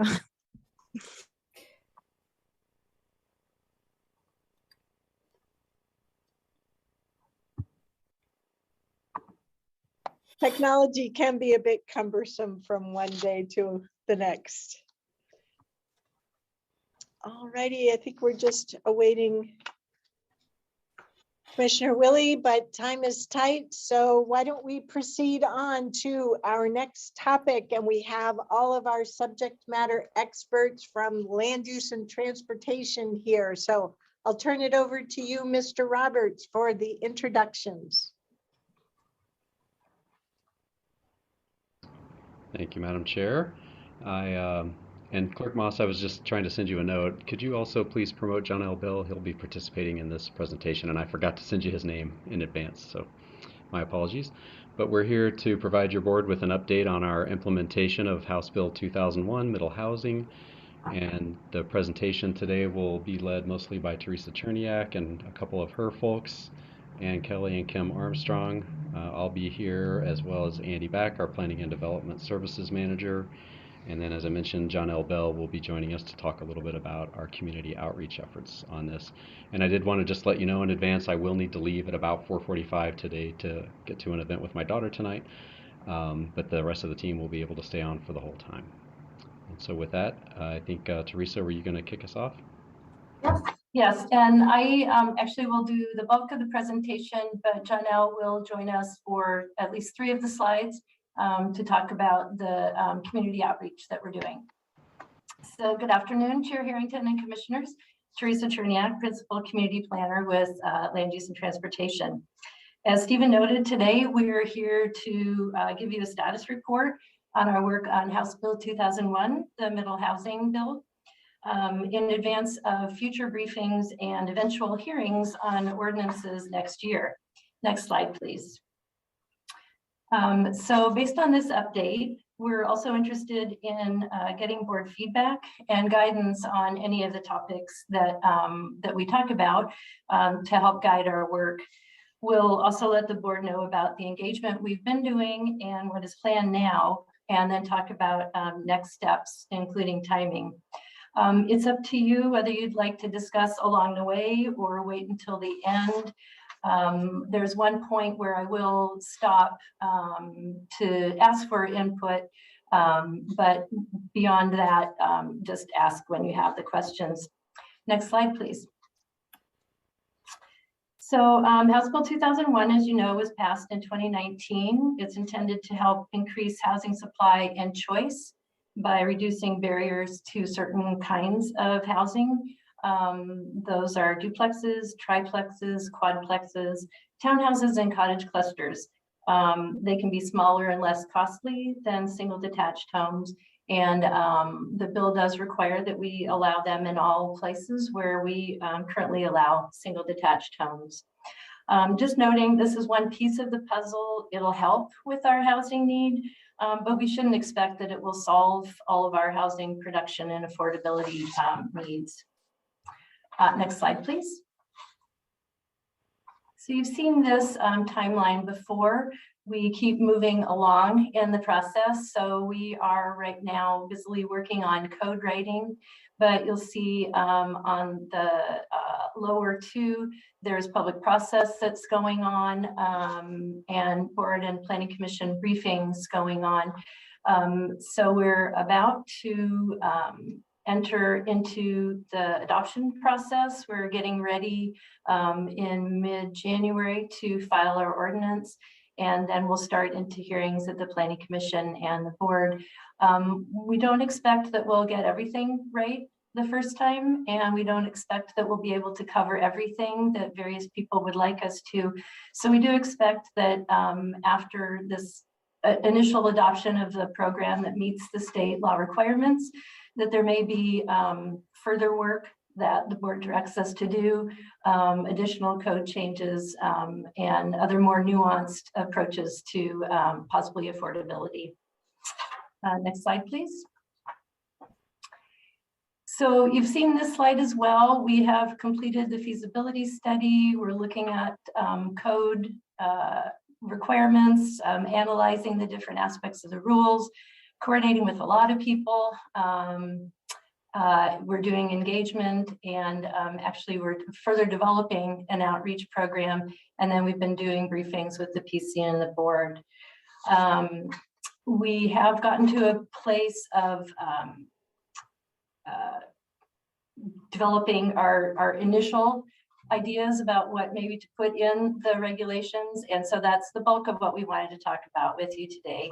So next slide.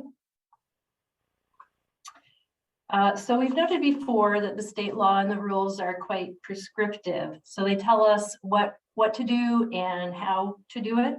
At our last briefing, the general direction that the board gave us was to get the basics of the middle housing requirements into our code and address those things that we must address. So this has been the focus of our work.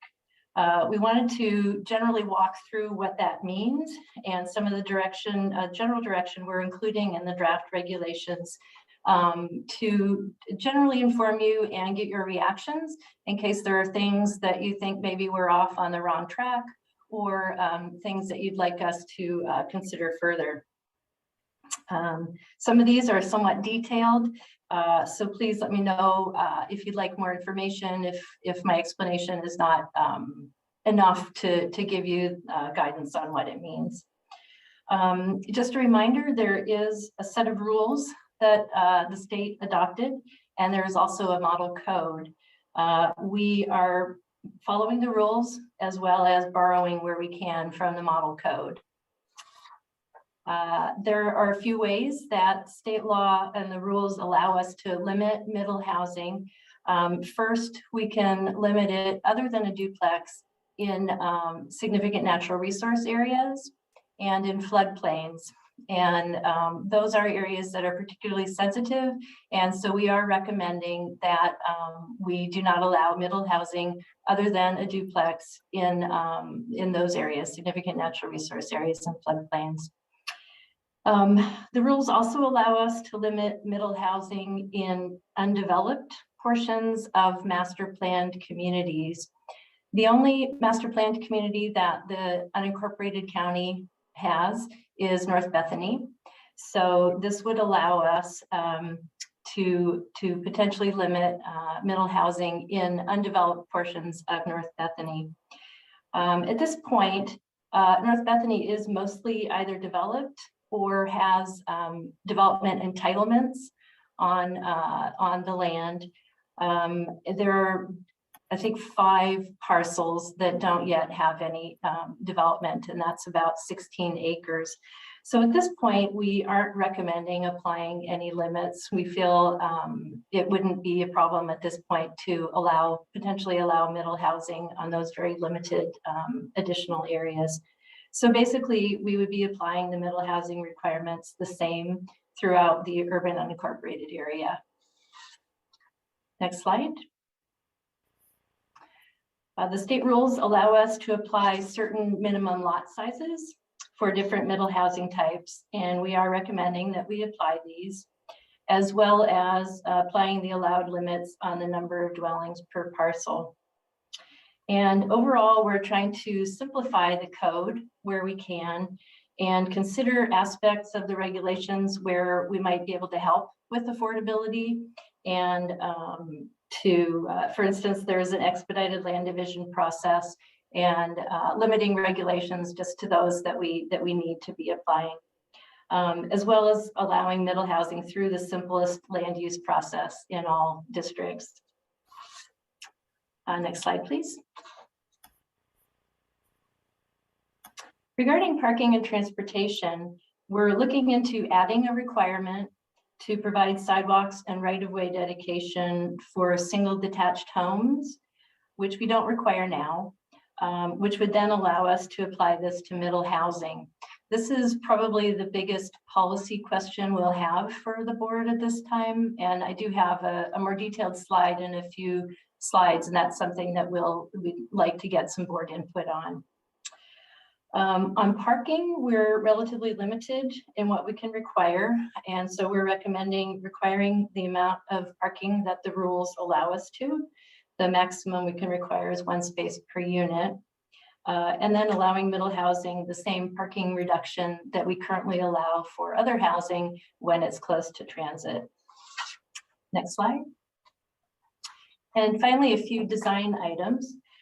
The rules do allow us to define duplexes, triplexes, and quadplexes as either attached or detached. Currently, our code defines them as attached units, and you'll see these photos here are of attached units. So these are all side-by-side individual units next to each other and attached. The concept of detached is something that a lot of jurisdictions are struggling with. And at this time, it complicated the regulations quite a bit for us to think about allowing them as detached. So we are recommending keeping the current definitions, but possibly looking at this in the future as a way potentially to allow essentially smaller units on individual lots. The cottage cluster is also a way to do smaller detached units on one lot. So it may fill this niche if there are builders interested in doing this. And we know that there are builders interested in doing this. In keeping with treating middle housing the same as single detached houses, we are recommending the same setbacks, except where the requirements, the rules, or the law require us to make them smaller. To help the design of middle housing fit well with the rest of a neighborhood, the model code does allow some design standards, and we're recommending using some of those as long as they're straightforward and easy to review through the simplest land use review process. And these do vary by the middle housing type. So townhouses have different design standards than say the cottage clusters would. And we're suggesting we use these instead of any existing design standards that we have. And then a couple detailed items regarding townhouses, not limiting the number of townhouses per building. We don't currently, so we're not suggesting doing that for middle housing.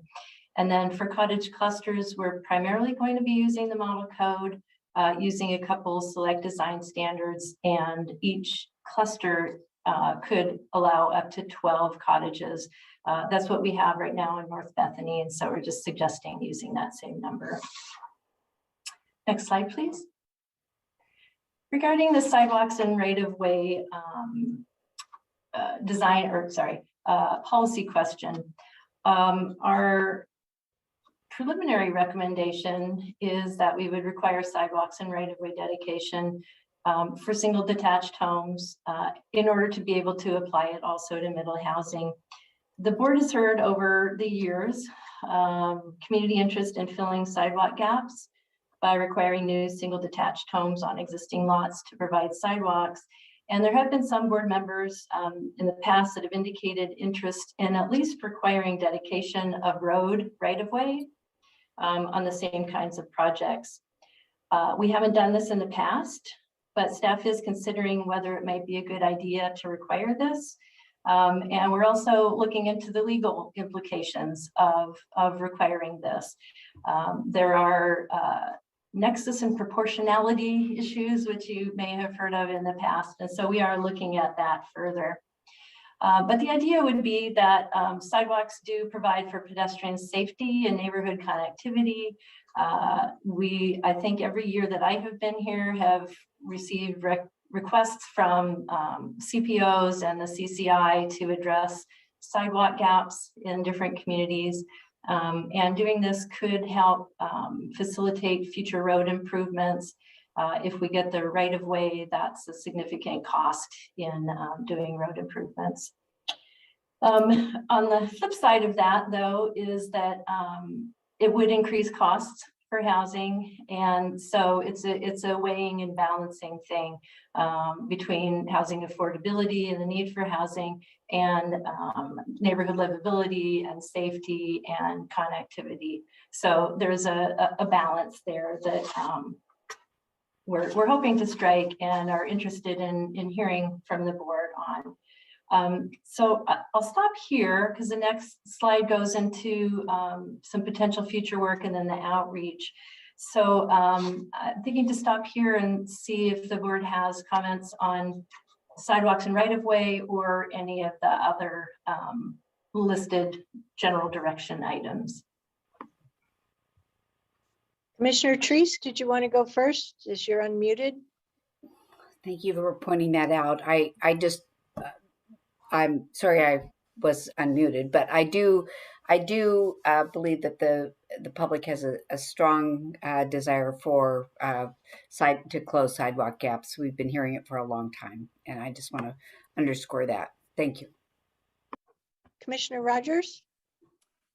What is the note in there? It says facilitate future road improvements by county and defray costs. What exactly does that mean?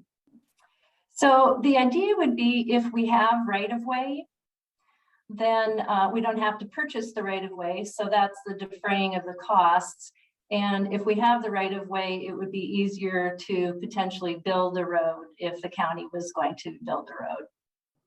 Teresa, I heard you say that before, but that facilitate future road improvements by county and defray costs, to me might mean, are you saying that there should be additional right-of-way dedicated?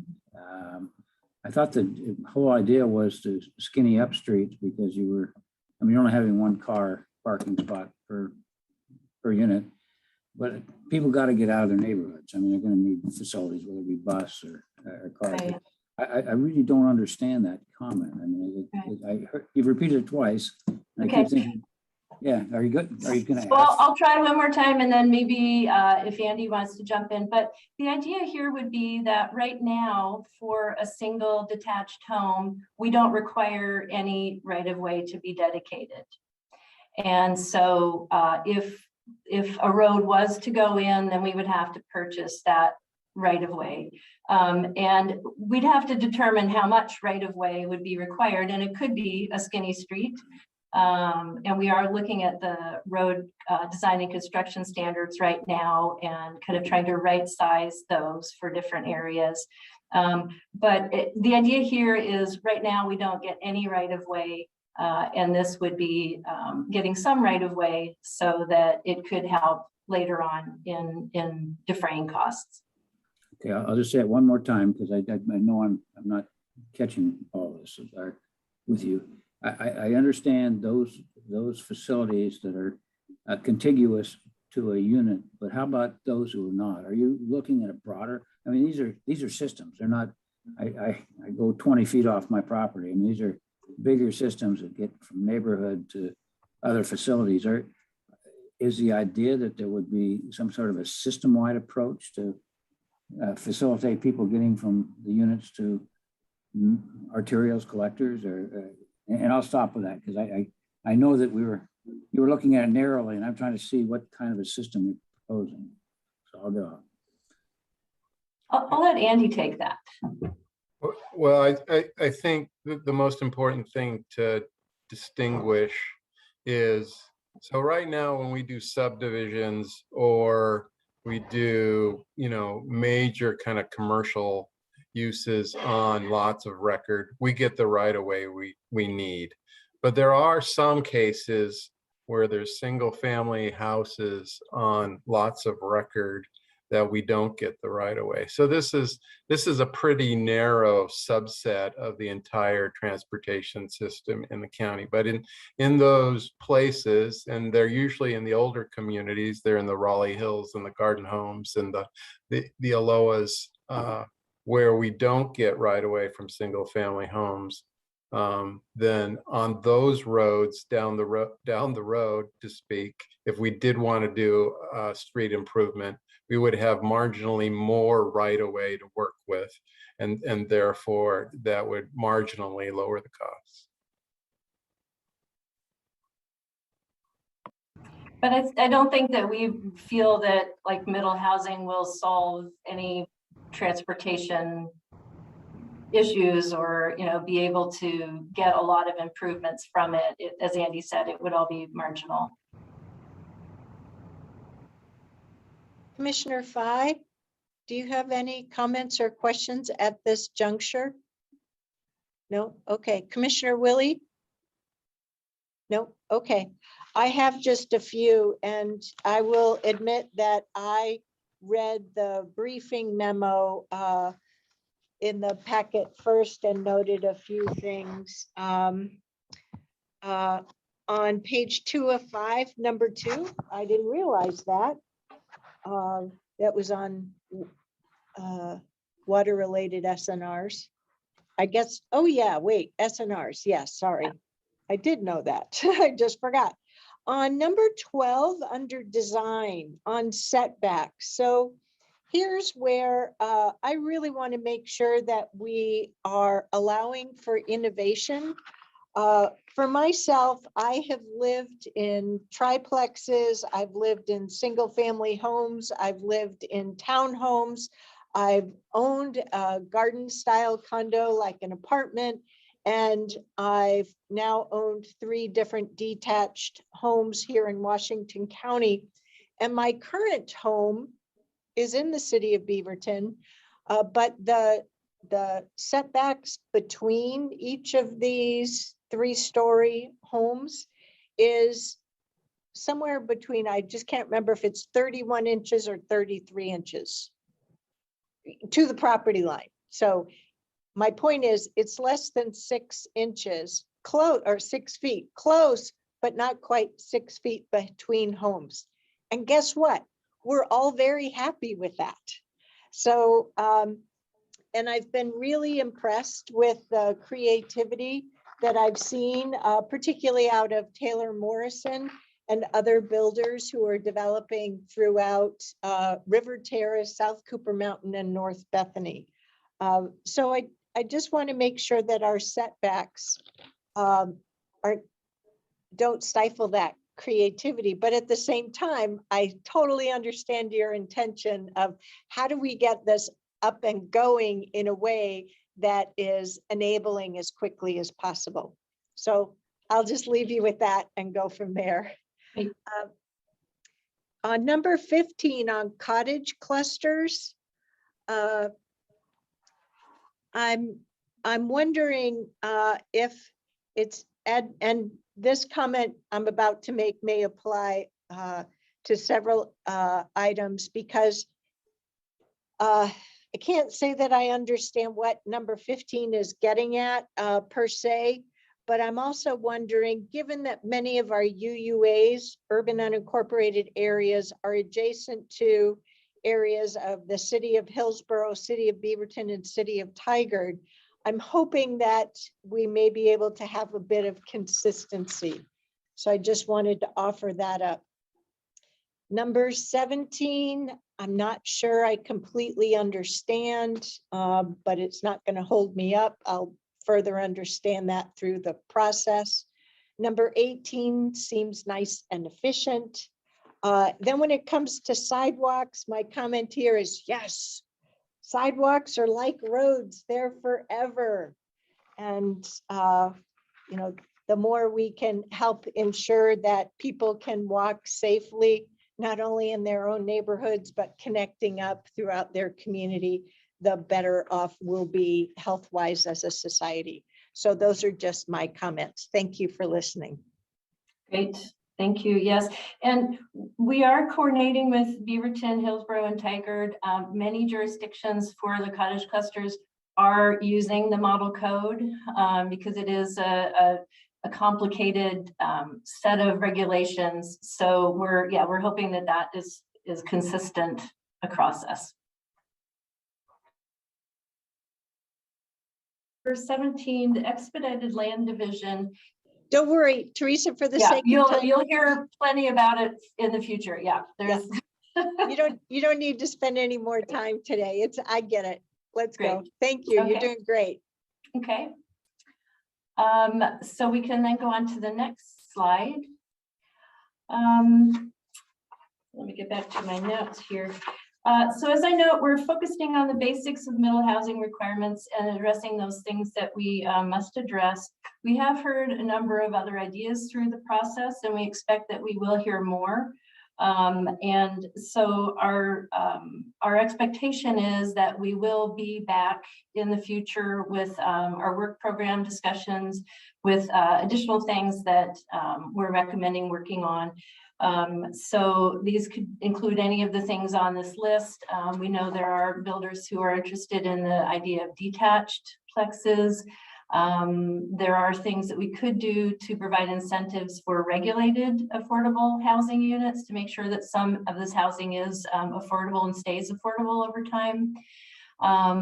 There are some various measures that the bill requires us to look at to support housing affordability and equity. So we are recommending that we do a broader evaluation of those.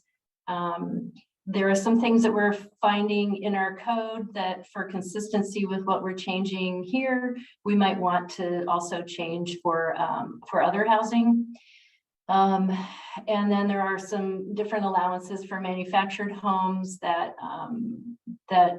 have changed, and it looks like there may actually be some future changes. So we'd want to be keeping up with that. So those are just some of the things, but just know that there's going to be more to come on housing and housing affordability. Next slide, please. As far as community engagement, we have been doing a variety of what we would consider our more standard outreach since the beginning of this work. So we've got an website up and running. We have done an online open house and had a survey. We've done some focused discussions with different groups.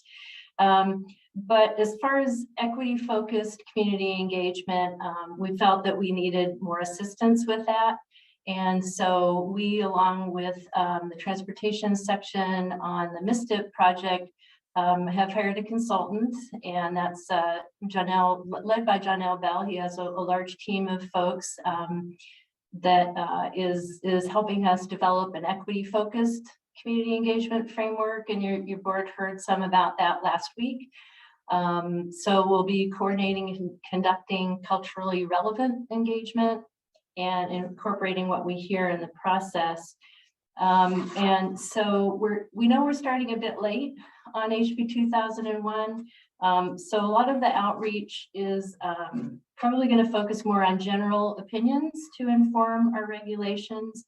And part of it will then also be about future work that we might do on middle housing and on housing more generally. But Janelle is here with us today, and we invited him just to walk through 3 slides about the equity framework and the engagement plan. So if I can reintroduce Janelle. Great. Thank you, Teresa. And good evening, board. Good to see you again. Some of this will be a refresher. As Teresa indicated, we are really wanting to leverage both of the county's sort of efforts relative to HB 2001, as well as the MSTIP process. So if we can go to the next slide, I'll talk a little bit more about kind of the framework. So next slide, please. There we go. As a reminder, our equity framework desired outcomes is to ensure that equity priority communities will have really increased access to the decision-making process and to really be able to meaningfully influence county policies. We realize that part of our engagement effort on HB 2001 is starting a little later than we would have anticipated, but we do still see there being opportunities of both sharing information as well as receiving information from the county's priority communities as defining your equity resolution. The county's outreach and engagement efforts will help to build greater trust with equity priority communities.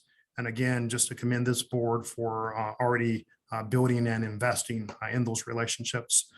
The county will have a better overall understanding of the impact that housing and transportation policies and decisions have on equity priority communities. As we know, for most households, the highest or largest share of one's income is housing. Next to that, oftentimes is transportation. We know that's especially true for communities of concern. So we're really wanting to hear those perspectives and thoughts as we move through both of these processes. We know that engagement with equity priority communities will help prevent and reduce potential harmful impacts. Again, part of the harm reduction sense of the effort, and transparency and equity considerations during the decision-making process is another core objective. Next slide, please. As we indicated prior, just a reminder on the approach is to incorporate an equity-focused community engagement framework. You'll be receiving both the draft framework as well as the community engagement plan in short order. We're still refining that, but looking forward to your perspective and feedback. Consider existing county engagement work. Again, we want to build upon what the county is already doing, but accentuate some of our more focused equity work. For us to rely on a variety of strategically chosen activities, presentations, and events. Again, how do we not reinvent the wheel and build a lot of our engagement to what already is existing? We'll be doing a fair amount of direct outreach, but we also want to make sure that we are leveraging existing outreach to culminate in a collection of input from engagement in order to assess and report on how the engagement framework and activities impact the planning work. This gets to our sort of evaluation criteria. We'll, in the spirit of continuous improvement, we'll be posing questions to really see if we are moving the dial in terms of engaging populations often hard to reach. And then finally, to create opportunities for recommendations to improve future engagement efforts. Our community engagement plan is to build trust and relationships with the community, is to create a better understanding of community needs, as well as, as the community continues to grow and diversify, what some emerging needs might be. To provide information and understanding about both the M-STEP and middle housing process and how the community can influence the outcome.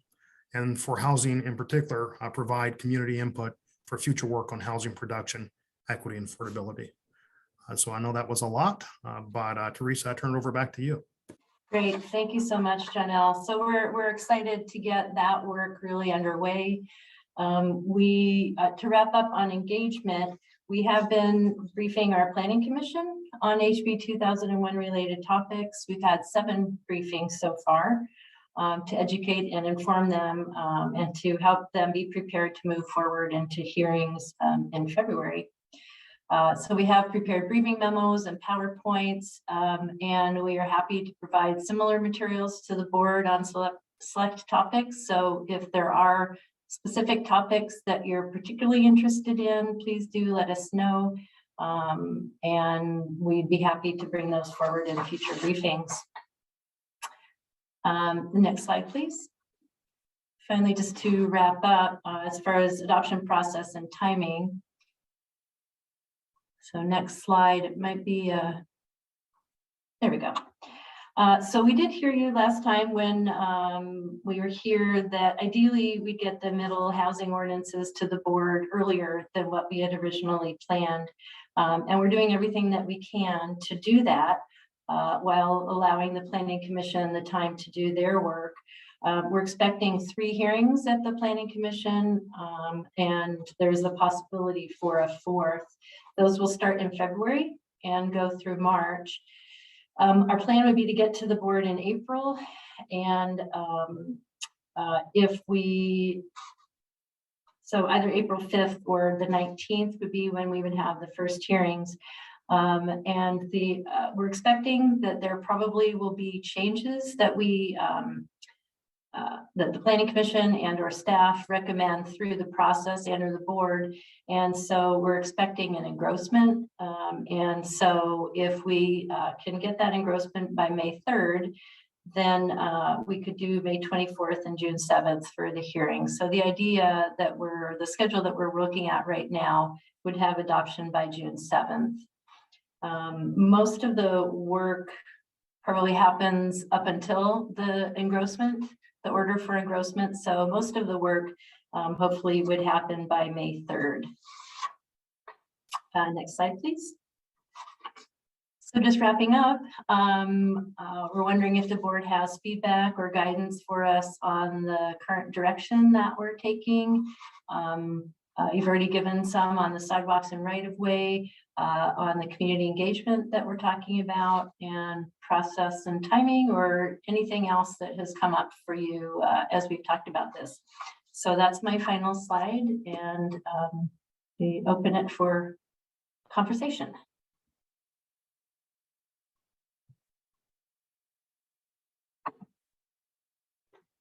Commissioners, any feedback or comments? I know I don't have any more. I'm not seeing anyone go for the unmute button, so I'd say we're all good to go with your recommendations and how you're proceeding, unless otherwise noted. Great. Thank you so much. Terrific. Thank you all. And through this very busy and involved work that you're doing, I hope you'll get a break between now and the turn of the new year. Stay healthy. Thank you. Take care. Have a great evening. Take care. Bye-bye. All righty. That's bringing us towards the end of our work session today. We do have an executive session that we need to go to. Mr. Carr, I'm just wondering if you and your staff members are ready before I ask for such a motion. Chair, I was just trying to find that out. Give me another minute. If you want, we can just take a break until 5 o'clock and then go be in an executive session when we reconvene at 5. No, we can start now. Brad just informed me he's ready to go. And anxious to Okay. start. All righty. Well, but if we could, commissioners, do we have a motion to proceed to executive session pursuant to ORS 192.660 sub 2 sub H to discuss potential litigation? I saw a motion from Commissioner Rogers, a second from Vice Chair Treese. All those in favor, please raise your hand. Thank you, commissioners. Any opposed? The motion carries unanimously, 5-0. So that's it for today's work session, and then we'll all see you on the other Zoom link for our executive session.